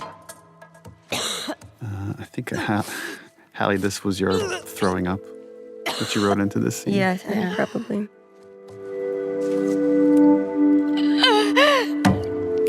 It's such a great visual of how much grief somebody can take before your body just rebels against it. This little, the way he says Abby here. Abby. Almost afraid to show her this might lead to the people that did this. And of course, this was Ellie's mistake of dropping the map here in her panic attack. And the music is doing a good job of just taking you internally into Abby's head. C'est vrai.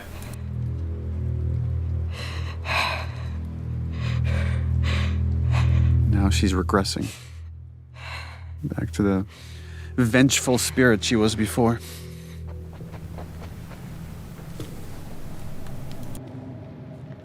Our main characters collide, or about to collide.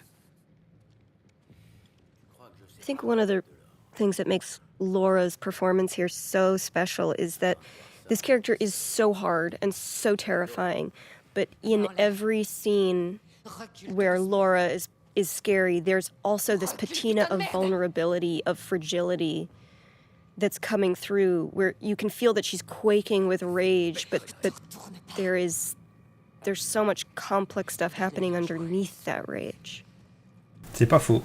It's really great. You're not bad. It's funny because it's the same way I feel about Ashley's performance. But there's always this. Just that rage feels so real. She's so good too, like fucking one shot. And I can, from her perspective, it's Jesse's an NPC. Yeah. He means nothing to her. Lève-toi, j'ai dit! N'écoute pas, je te dis! Toi, tu la fermes! D'accord. Arrête! Stop!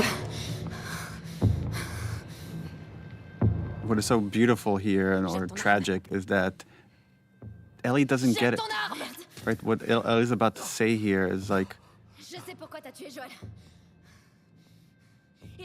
well, he did it to save me. There's no cure because of me. And Abby's like, what? Not about that. I don't know how much Abby cares about it. It's about her dad.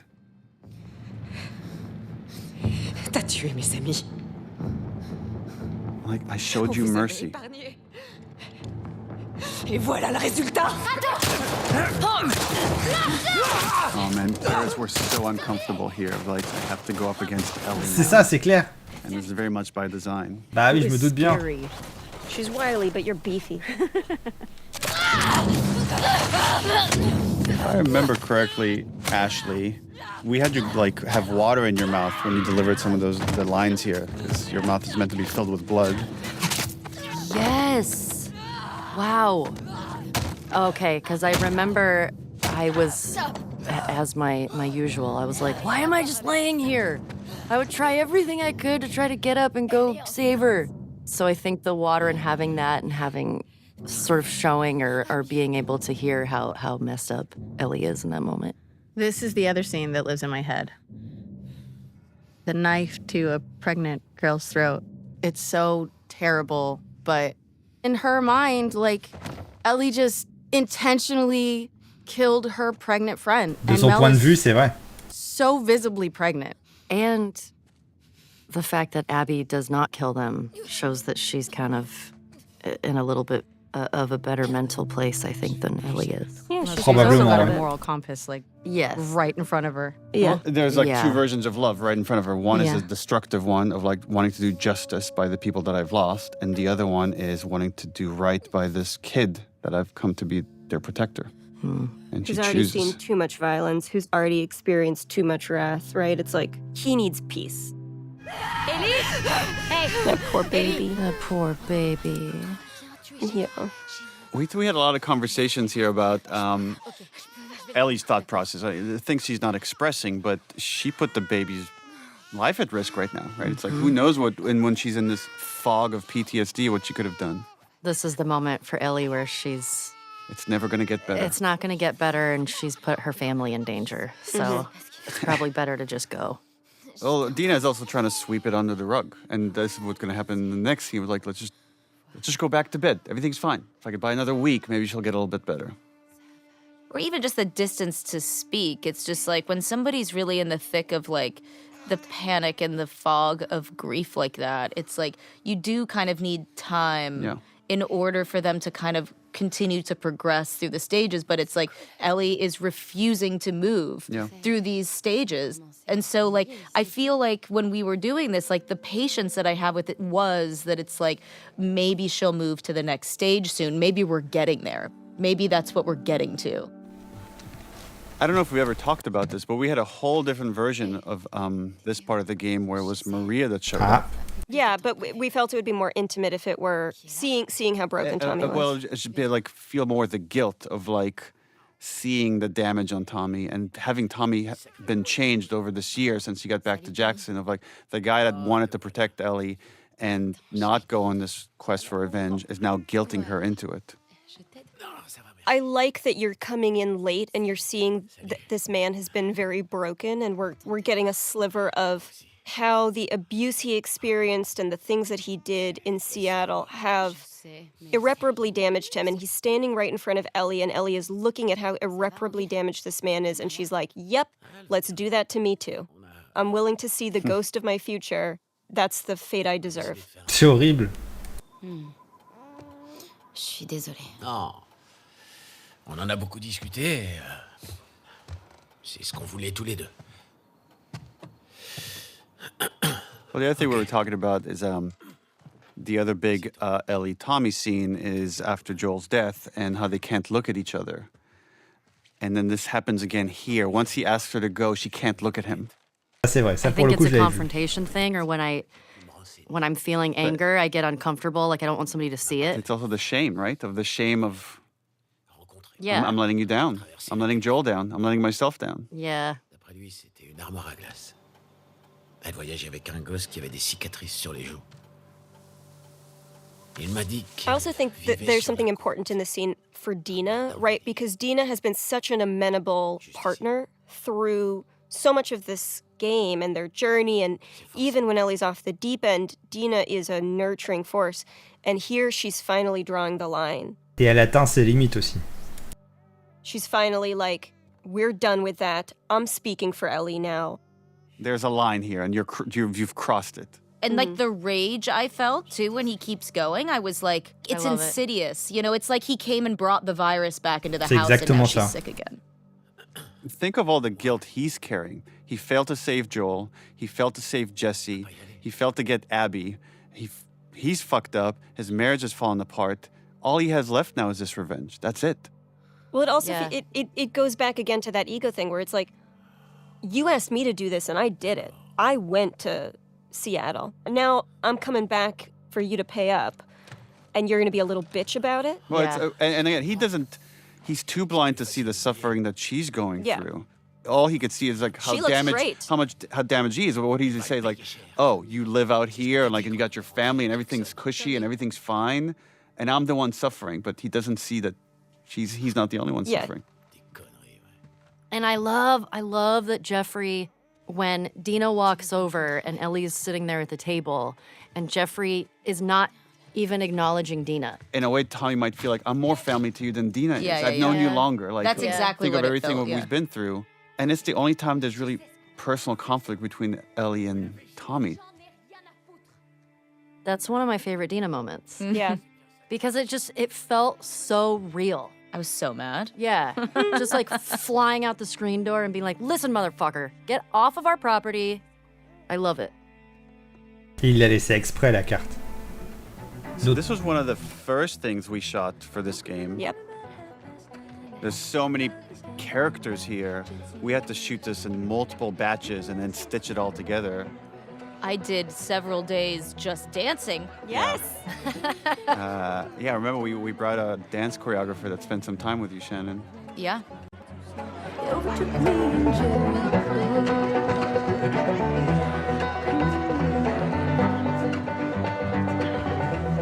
This was the demo, and so we had to. This was tricky because we're introducing to the world a lot of new characters with a lot of interesting dynamics, and trying to do that through exposition, but as thin an exposition as possible because, dear God, nobody likes exposition. Trop longue, c'est clair. This scene has jumped around all over as we're playing with the structure. It used to be in the very beginning, and then we felt we just had too many cutscenes in the beginning. We need to get to the action a little bit faster, and then moved it to the end. We changed the writing for the beginning. Bien s'amuser. But there's something kind of nice, and I guess there's a tragedy to it of coming here at the end as a memory of just seeing Jesse's alive and Ellie and Dina are okay and no one's, and there's Joel.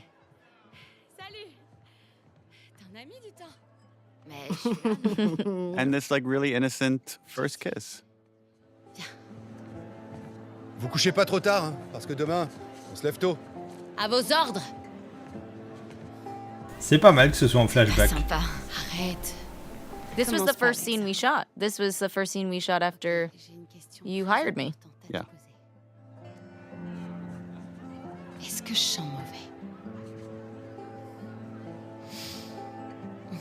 On dirait. I look at this and I'm just overwhelmed with all the details of the shirt, of sweat stains, of little hairs on the neck, little dimples on the smile, and just this is hundreds of people of work for months to get this little moment. La vache, c'est un super boulot. Sweat. and trying to capture it. The hair that I put behind her ear is crazy. Yeah. And that has to switch from being physics hair to being hand animated hair It's as soon as crazy. you make contact with it. Whoa.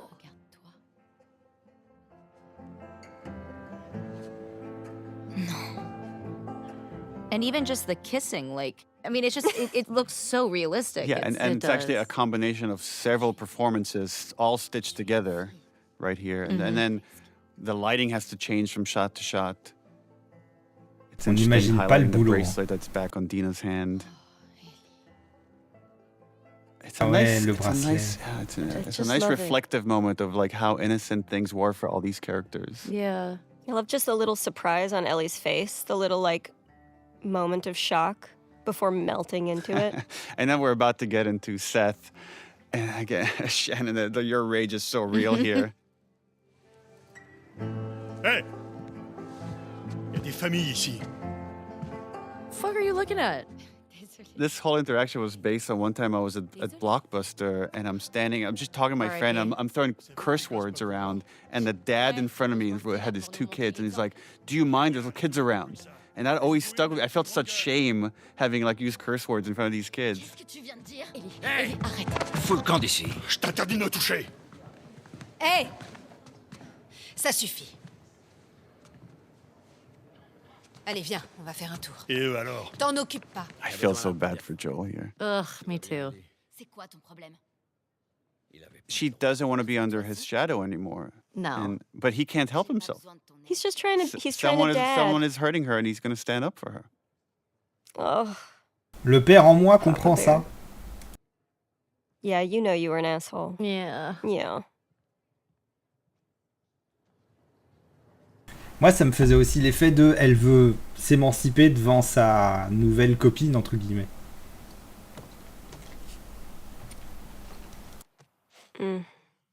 Saddest scene. Yeah, with the first game, right, we're talking about how do you take this obsession of love, of a parent's love for a child, to the end of the line? And then this has the reverse of it, of like, how do you take hate to the end of the line? Which is also like another expression of love. And the engineering of it was that here she has this family that loves her, and it's not good enough because she's letting down Joel in her mind. I love the different energies that you both bring to this scene where Dina is giving it her everything in this fight, and Ellie just has to shut down. This scene, my God. I was so hard to leave you because you were so upset and so broken and so sad, and I was like, I should my mistake. I'm sorry. I would argue this is maybe Ellie's darkest moment, even though I know where we're going, because this is the choice where she forsakes. This is where she makes the choice. Yeah. And I think she knows there's a very good chance she's going to die on this journey. I guess the thing that we don't talk about is like, I think she's suicidal. Yeah, I think agree. there's the guilt of what The should have pain is happened too at the loud. hospital. That's why she leaves in the middle of the night. She's not saying goodbye because it's clearly suicide. Yeah. When the pain gets too loud, she's not there anymore. She's incredibly vulnerable, but she's completely disassociated, and there is this absolute rejection of everything that is right. At that point, like, you know, you're not talking to the person that you're in the relationship with. You're talking to the grief. And so it's like the convincing comes into like, are you even in there anymore? Like, can I just find you for 1 second? And she's just fully gone. Both characters have very clear goals, and then there's an obstacle, and then they keep ratcheting out. Like Dina just ups the ante over and over and over until the last bit is ultimatum. Even the grabbing of the face. And then like she pulls her hands down. Ugh. And that's it, she knows. Philosophically, with this game, what we wanted to do was allow our characters to make immoral choices that the audience would not be on board with. Up until now, like, we shed some of the audience of, like, you know, the Nora torture. Some people have issues with that, or certain other kind of violent moments. But here we lose almost everybody. And it is by design in that way of, like, you're now, like, playing this thing that you are not on board with at all. C'est complètement You ça. have to keep going. And in a way that does align you with Ellie. C'est complètement ça. On sait très bien que là, Ellie, elle déconne, qu'elle va trop loin, qu'il faut pas. On n'a pas envie de jouer cette partie-là. These shots are so gorgeous. Mais il faut. There's a nice misdirect coming up here. We purposely gave Lev chucks. Ouais, so you're thinking j'ai remarqué for le a petit second truc. that, oh, okay, this is where I pick up Ellie's journey. And again, now you've been a while away from Abby and Lev. And now Lev has fully shed his Seraphite exterior. Has hair. I love to see their growth, their relationship in this moment. Mais In letting go of hate, Abby has taken on Owen's optimism, Owen's hope. c'est vrai. This thing that was just this flame that was almost completely extinguished within her. Somehow in all that tragedy and all that horror, she was able to find it again. Her face seems brighter, it seems lighter than it has been the entire game. Even in the flashbacks. This is so small, but I love the hope. Again, it's like she has a bit of hope here, and then it's cranked up to 10 when she hears the fireflies on the other side of this radio. And isn't the firefly on the other side of this radio another Vox Machina hero? Is it really? Yeah. Who is it? Liam O'Brien. Is it? Yeah. He was my fellow nurse, wasn't he? In the He was. Yeah, we were with the fellow two nurse nurses. in Last of Marrant Us ça. 1. Y a quelqu'un sur cette fréquence? Ici Abby de Santa Barbara, quelqu'un me reçoit? There's a nice reaction here that Lev has to Abby's, again, singular obsession of now finding the fireflies. And he's ready to give up. Quelqu'un me reçoit? À vous. And she keeps going in desperation.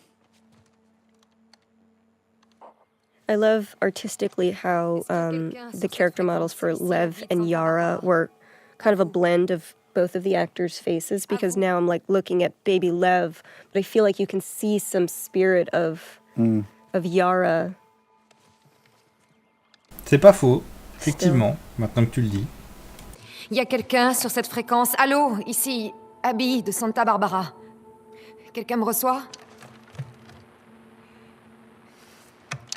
Si quelqu'un m'entend, répondez s'il vous plaît. Répondez-moi. Don't give up. Like that, this was perfectly shot, like we're pulling away from her, that this is how the scene's going to end. 24-25 Constance. On nous a parlé de cette I base. don't know why I get weirdly emotional in this scene. Avec la musique et l'espoir, ça elle Maybe est just chouette cette seeing scène. how happy she is. T'étais en poste à quel endroit? J'étais à l'avant-poste de Salt Lake. Like that little head shake. God, I'm so awkward. I mean, I guess I'm a firefly. I kind of disavowed them, but that is who I truly am. C'était mon père. Si je m'y attendais. On a vidé tous les avant-postes. Like Liam's acting right here, like in the reply. How about that? Like, holy shit. 200 maintenant. Chaque mois, on a de nouvelles recrues. Owen avait raison. Comptez-en 2 de plus. Comment on vous rejoint? It's, Oh god, yeah, there it is. Vers le grand bâtiment avec un dôme à Avalon. On vous trouvera. Ok. Look at like the way Lev looks at her. He's happy for her. On vous attend.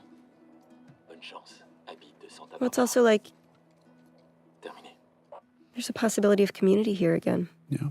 Well, I'm sure everything's going to turn out fine for these two. But it needs to, Neil. Il le faut, mais ce jeu ne le laisse pas. They get ambushed by a new group, the Rattlers. The Rattlers are the worst people we've encountered in the game for both practical reasons, which were we want you to get to see Ellie at her most vicious, most violent. We want her kills to feel brutal and justified. And we want to feel like Abby and Lev, were they not saved, would have died. Ouais, ça se Also, sent. Ouais. with this group wanting to make them really awful, to play a little bit with tropes and structure and misdirect the player, that in a lot of these stories, you have these two characters that you're rooting for against each other, and then there's a really evil force, and you see them team up, and they're going to work together to defeat the bad guys. And that's not how this plays out at all. That always felt a little too cliche, and I don't know if it really spoke to the themes of what we're trying to say here. But we wanted the player to think that's what's going to happen. It's a nice economy here of storytelling. Like, we don't show Abby arriving at Santa Barbara with this boat that has become a character of its own in this story. And we're just here with Ellie, picking up the tail end of their journey. There's also like a really interesting note here from Abby.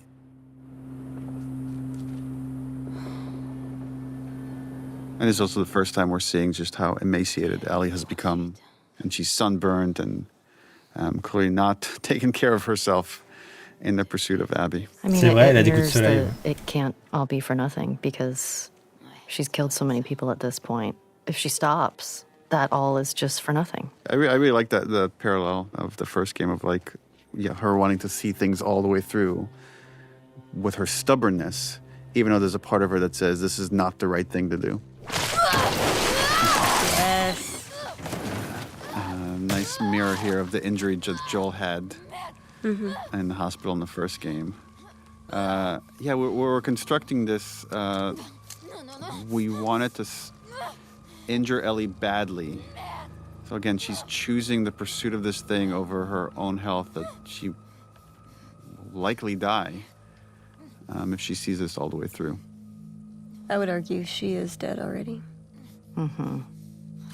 Doing this upside down hair was such a pain. On n'y pense pas. They have to, essentially, you can't just move the hair upside down. You have to remodel the whole thing. Elle est déjà morte à l'intérieur psychologiquement, ça c'est sûr. And we wanted her to have lost so much blood. It's again, the whole thing is starting to feel like a fever dream, and she thinks she's seeing like Abby and Lev, and then realizes, oh no, it's very different people. Travis and Logic. This was another moment to show how far Ellie has come, and how easier it is for her to kill someone in cold blood now versus the earlier parts of the story. And one more instance where she could use her superpower of being immune to get herself out of these jams. And what she's employing here is very similar to what Nora did to her, which is like try to insult them so they could get reckless, and in that recklessness she'll find the opening. Je crois que t'as chié dans ton froc. It's a good trick. I remember in this scene when I take the gun off of Bobby, the strap in one of the takes went across his neck, and I gave him a really bad rope burn. Ah ouais? Oh no. Because I just yanked it really quickly, and he had that for about a week. Oh no. It looked really, I was like, oh no. It looked like he was strangled or something. But he looked badass. He was so excited. It was like, oh my God, Ellie killed me. He was such a fan of the game. That's right. He was excited. I love how efficient that action is right there. Just grabbing the gun, spraying across his legs. And watch this little smirk that you give when he points out your bite. Because he doesn't know you're immune. No one's immune. Et elle n'a rien à foutre de le tuer, elle le tue sans même le regarder, quoi. Elle a évolué là-dessus. Hein. Look at your face there. It's like she's getting another hit of her drug. Of like, I'm actually back on the trail. She's so close, you can feel it. Watch this smile. Looks at the bite. Right there.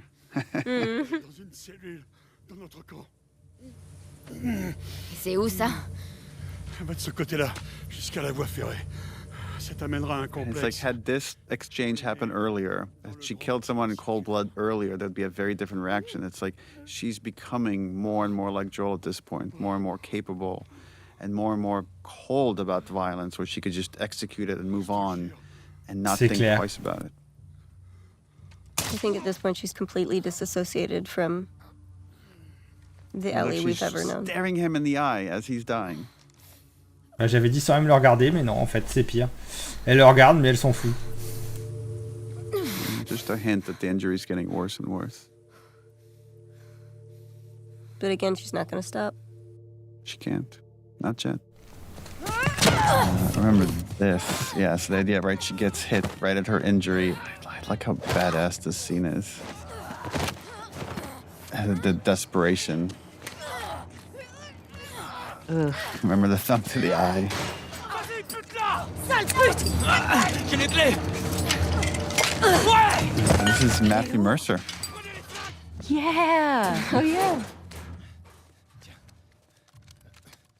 What I like about this sequence, too, is, like, you can look at everything that Ellie does is so ugly and so brutal and so unnecessary, but had she not come after Abby, who knows if these people would have ever been free? Who knows if this uprising would have ever happened, right? So again, there's these butterfly wings happening because of all of the choices she's made, that none of them are just black and white. You've got this constant gray you have to reconcile with.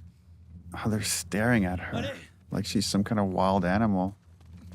Again, like there's this whole crazy thing going on here of like slaves and slavers, and Ellie cares none of that. It's just she's so single-minded about Abby, and pretty soon, she, like in gameplay, she's gonna just start repeating Abby. C'est I vrai. wonder how much of Ellie is hoping to die in that fight.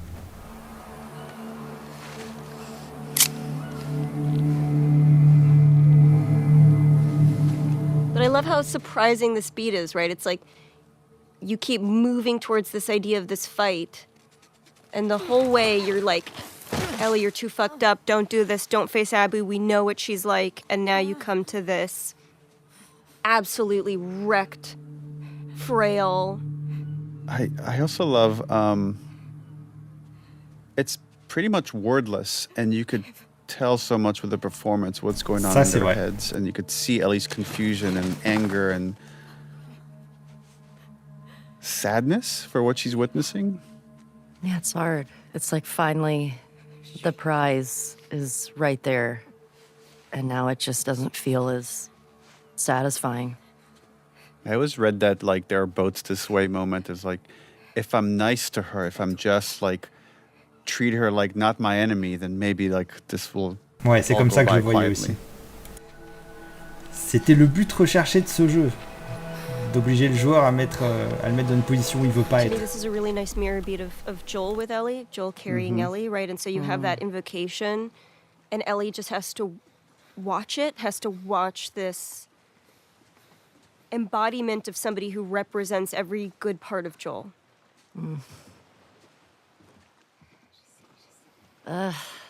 It makes me so sad.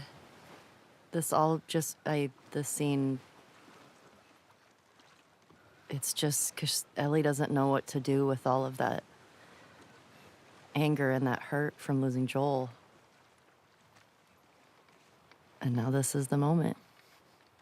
Et j'aurais préféré qu'elle s'arrête Because at this point, that's là. all Ellie has left. Pas qu'elle It's combatte. just this fucked up quest.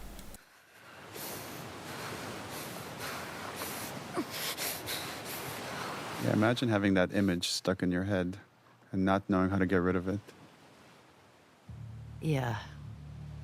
And killing somebody else is not going to do it, but You have to get to that point. You have to realize it yourself. Mm-hmm. We actually had a really fun day. Yeah.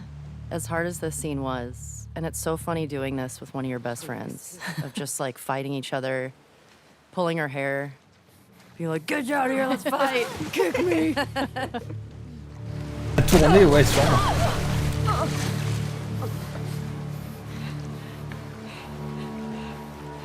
No.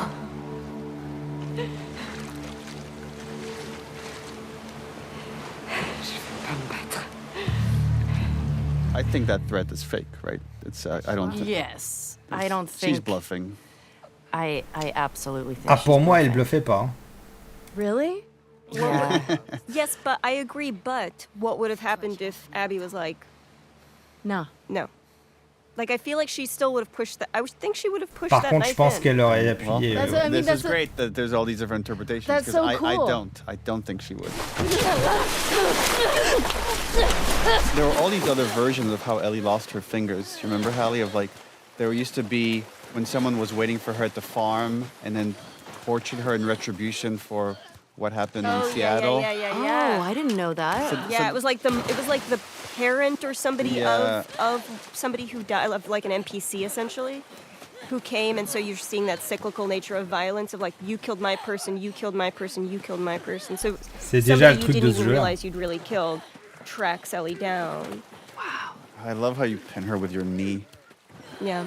So originally, the conception was that Abby dies here. And it would have been such a different game, I think, if right now there was just a body underwater and Ellie was having this moment. Yeah, you didn't know that? I did not know Abby died here originally. Well, yeah, originally, like, I think both Yara and Lev died. Ils vont être tous, and en this fait. was just Abby by herself when you meet up with her. And then Ellie kills Abby. Rough. Yeah. I think leaving Ellie with 3% of the humanity that she got from who she was, that good kid, that scrappy kid that Joel helped shape. I think if she killed Abby, you'd never see that kid again. And this gives a hope that she's still in there a little bit and could be maybe revived in the same way that Abby was revived in the right circumstance. Qui laisse la porte ouverte à un potentiel 3 où Seeing elle the serait moins reactions comme and ça. people Quoi. that wanting to know, what was it exactly that made Ellie stop? Is it Lev? Is it this memory of Joel? Is it everything she's experienced? Is it just like Abby's state, that it's not this person that defeated her in the theater? And to me, it's all those things. The way our brains work is so messy. And that's the story was always meant to be very messy in that way, that there aren't these clear-cut answers. To me, that moment is 2 more seconds, this girl is dead. So I already know what this feels like. I can see what I'm going to feel like 5 seconds from now. Yes. And it's no different. Yes. So why? Originally, the house was fully empty. And there was a concern, I think, that we had that it's going to feel like something bad happened to Dina, and we don't want to make it feel like it's... Right. That's the thought in her head. It's more, Dina has made that choice to move back. She had to move back, too. She couldn't stay there alone with a baby. It was too dangerous. But I do think there's something poetic in, like, she didn't take Ellie's things with her. Yeah. There wasn't a, I'm waiting for you, I'm going to build a home. It's I'm letting this, I'm letting this die, here. And I'm going to let everything rot for you. C'est pas mal foutu, effectivement, parce que du coup, on comprend tout de suite qu'elle est partie, que les affaires d'Ellie, c'est du passé, et que... Et effectivement, pas qu'il lui arrivait malheur. Le fait qu'il y ait toutes les affaires d'Ellie, mais que ce soit les seuls qui restent, on comprend très bien. Yeah, we wanted to create a metaphor for the unintended consequences of pursuing justice at any cost. And here we get to feel it of this song that means so much to Ellie, she just can't play it anymore.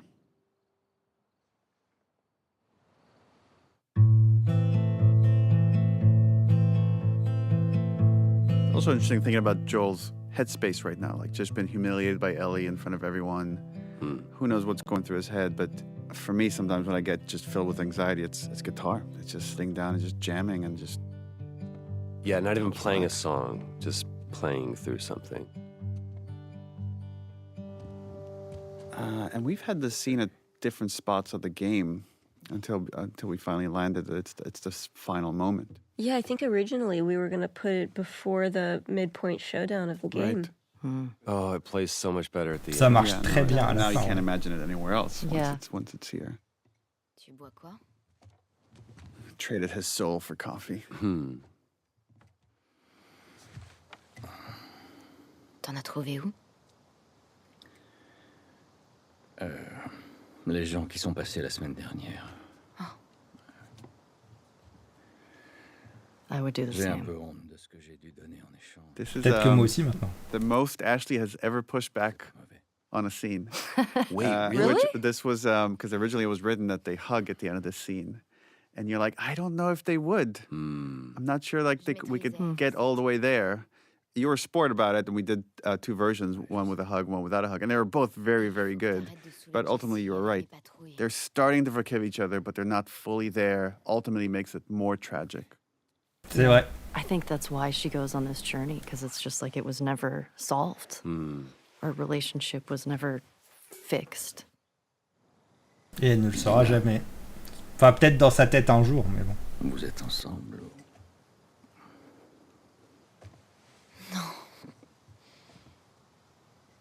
Non, c'était juste... Un baiser, ça veut rien dire, elle voulait juste... Je sais pas ce qu'elle voulait. Mais elle te plaît.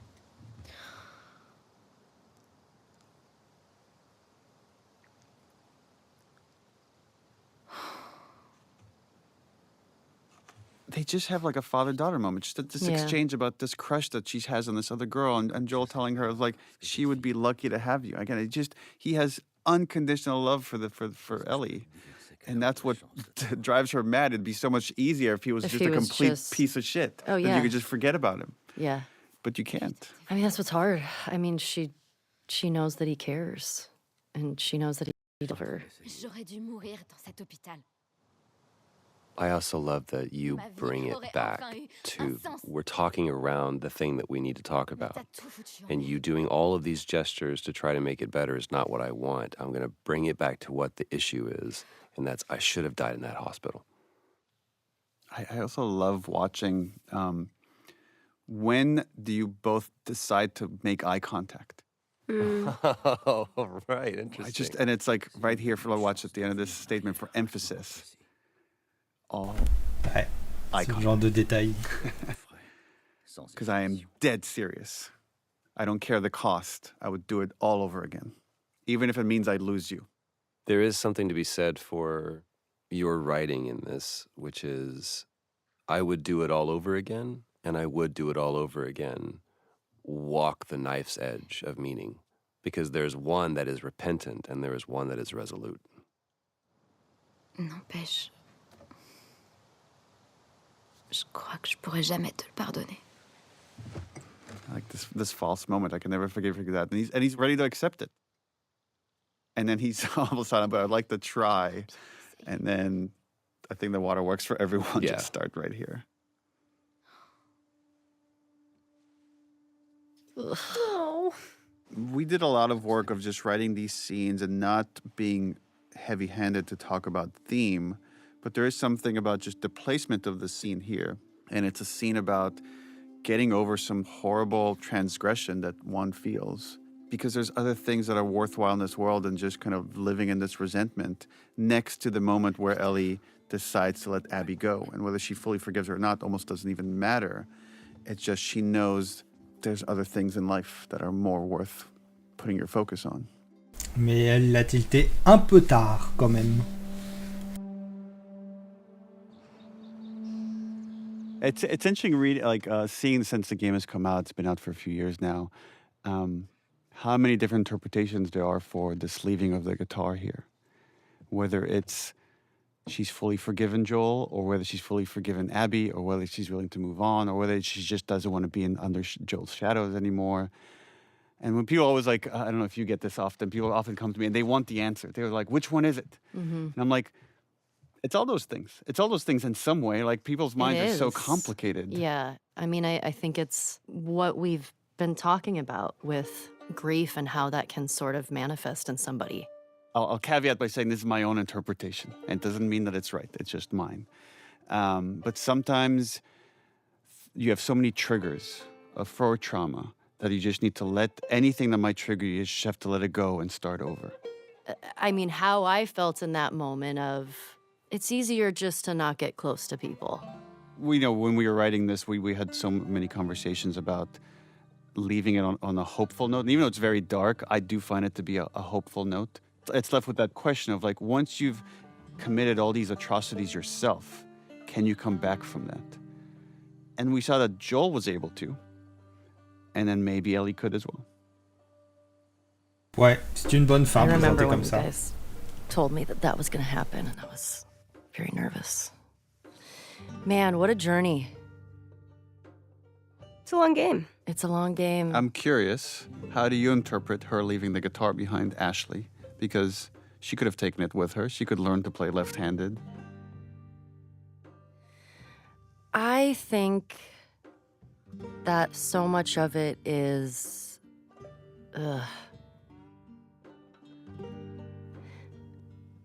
I feel like it's a lot of things. I feel like some of it is... Deserving is not the word that I'm looking for, but I feel like there's a part of Ellie that's like, you know what, this is part of a life that I had that I now have to kind of leave behind because of the choices that I've made and the things that I did. And I think it's gonna be easier if I just leave it all and not have to go back and try to visit it every day. And I think also having if she did take the guitar with her, that would be a constant reminder of C'est pas faux. Joel. Like it would be triggering. It would be triggering in a way. And I think, you know, if Ellie had therapy in this world, it probably would have ended differently. But as someone who knows, like when you go through stuff and you just kind of like trash compactor it down into your body and not deal with it, I think that's kind of where she's at, but kind of just like, if I leave it all behind, this is what I kind of deserve. Do you think if she leaves the guitar behind, she's hoping that she will no longer have the... Yeah, I think there's a little bit of that there, of like, maybe if I don't have this reminder, I'll get over it, because trying to find revenge and retribution, that didn't fill that hole. What do you think it is? What do you guys think it is when you were thinking of leaving the guitar there? And specifically because cutting off the fingers was a very strong choice to not be able to play the guitar and have that connection anymore. Sometimes it's hard to kind of reverse engineer what was the inspiration or the process, but I find playing guitar so therapeutic. And I associate music with specific times in my life and memories. Moi aussi, c'est vrai. But then if someone were to take that away from me, and especially if I were responsible for the reason it's taken away from me, then it might be too hard to just constantly play it badly, or especially this particular guitar that's gifted to her by Joel. And right, her memories with Joel are, I think, mostly positive, but it's mixed with some negative stuff and the journey of the first game. And this is a point where I think she wants to start over, that she came to the brink of being a villain. And she's, I mean, in some ways she was. And C'est ça, elle a un peu été quand même. Many people on this journey that might not have deserved that fate. But I think now she wants to go on a journey to reflect on that and find a different purpose. I'm curious, maybe Ashley and then Laura, like, how do you feel years later now? People had very strong reactions to this game, both positive and negative. And how do you feel about it? I feel like I have so many feelings about it. I feel like now, having some years behind us of the game being out, I love this game so much, and I think it's such a beautiful piece of media because of the story and the narrative and what it has to say, and that's so much to Hallie and Neil. I think the aftermath, when it first came out, seeing what Laura had to deal with, my friend, and you guys, and all of us, of something that we cared about so much, and in the process of 5 years of making this and all of the hands that touched it. And there was a period that was rough because you're getting this judgment from people who don't fully know the story and it was hard. It was rough. It was rough. Yeah. I think there was a lot of after too of people. But I don't feel like when we were playing the game that, yeah, Ellie is making some really strong decisions. But it's funny, a lot of people that would come up and be like, dude, Ellie's like a murderer. What happened to her? And I'm like, no, she's got some stuff. Ouais, elle a des problèmes, ouais. But even still, like now having, coming out of that time of I feel like that was one of the first times where I've sort of dealt with like a reaction like that. Uh-huh. And it sucks. It hurts, especially if you love something so much. Yeah. And all the time that everybody put into it. And It sucked seeing my friend get attacked and things that all of you guys of things that I care about, but I know that's so much of the world we live in. But I think it was just like a perfect storm of timing too. And because everybody was so separated, we were all dealing with that separately, right? Yes. We didn't get to see each other and like talk it through. Right. And it's crazy because for so long, and I've talked to you about this, like there was no closure for the game. You know, normally like you wrap and we have like a wrap party and we get to like see everybody and Unpack. kind of like rejoice in what we made and like how much of our hearts we poured into something. Right. Yeah. And we never got the celebration Yeah. of finishing it and seeing it released to the world. And all we got instead was like that vitriol like thrown. C'est chaud, les pauvres. So it was rough, but it's, you know, again, it's been years and I'm so just proud.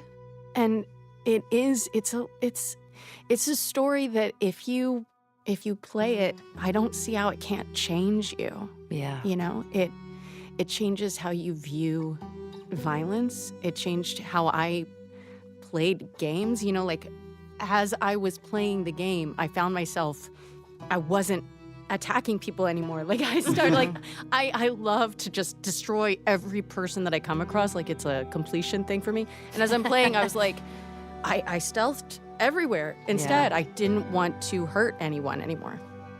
Yeah. I remember when we started doing press at the end of the game, toward the end of the game, people would be like, oh my God, and all the dogs, you have to kill all the dogs. And I remember being like, you don't actually have to kill any of the dogs but Alice. So that's on you. And people like having to own that reality, right? C'est like, vrai, c'est vrai. You have to face your own ugliness in the game. And I think, I think the game will age well. I think the game will, the story and the mechanics and the beauty of the world will hold up over time as an incredibly complex piece of storytelling. Je suis d'accord. In and of itself, outside of like its own medium. Yeah. I hope, but yeah, that was a rough time. Well, I remember, right, so it's months before the game comes out. We have to delay it indefinitely because there's a backlash from our most hardcore fans. And people are just waiting in the wings to attack Naughty Dog because we're woke and diverse and all these other reasons. Diverse, taking too long to get a game out. So we're all at home and we're all kind of have to be depressed at home as this is happening and finish the game. Yeah. And then the game comes out and it goes on a little bit of a redemption arc because it won all these awards. And I don't know if I've ever talked about this, or maybe I was afraid to like talk to you all about this. But my greatest fear when that backlash was happening was that I've let you all down in some way, that I didn't do right by you. And that's why I've always been afraid to kind of talk about it with you because I feel like I would get really emotional.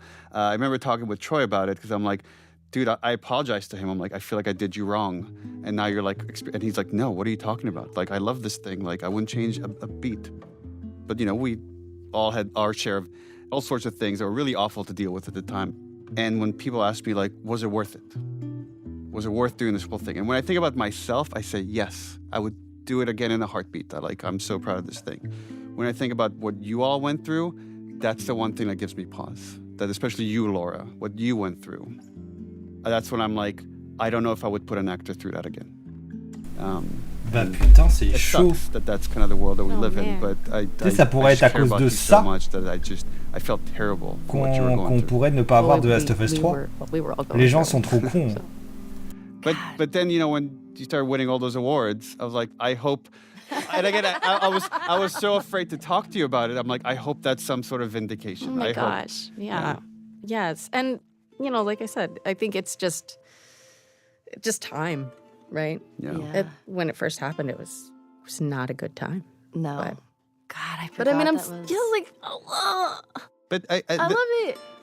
I do love it. And, you know, there's some people that just hate the game and hate us for it. Sure. And there's way more that love it. And some people say it's their greatest story-of experience out of any media. And some people say it's the worst story-of experience out of any media. En tout cas, c'est que ça laisse pas indifférent. About it is like this game is so much about tribalism. and saying, I'm right and you're wrong. Yeah. And losing the nuance of that conversation.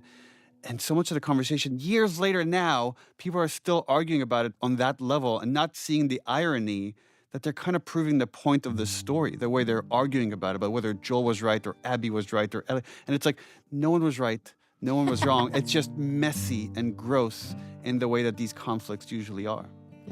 Yeah.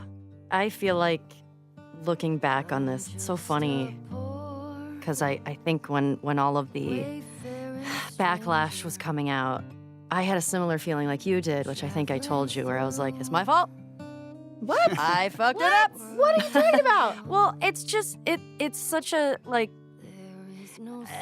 I don't know. I think, I don't know. I mean, it's probably the same thing that you felt where you're just like, okay, cool.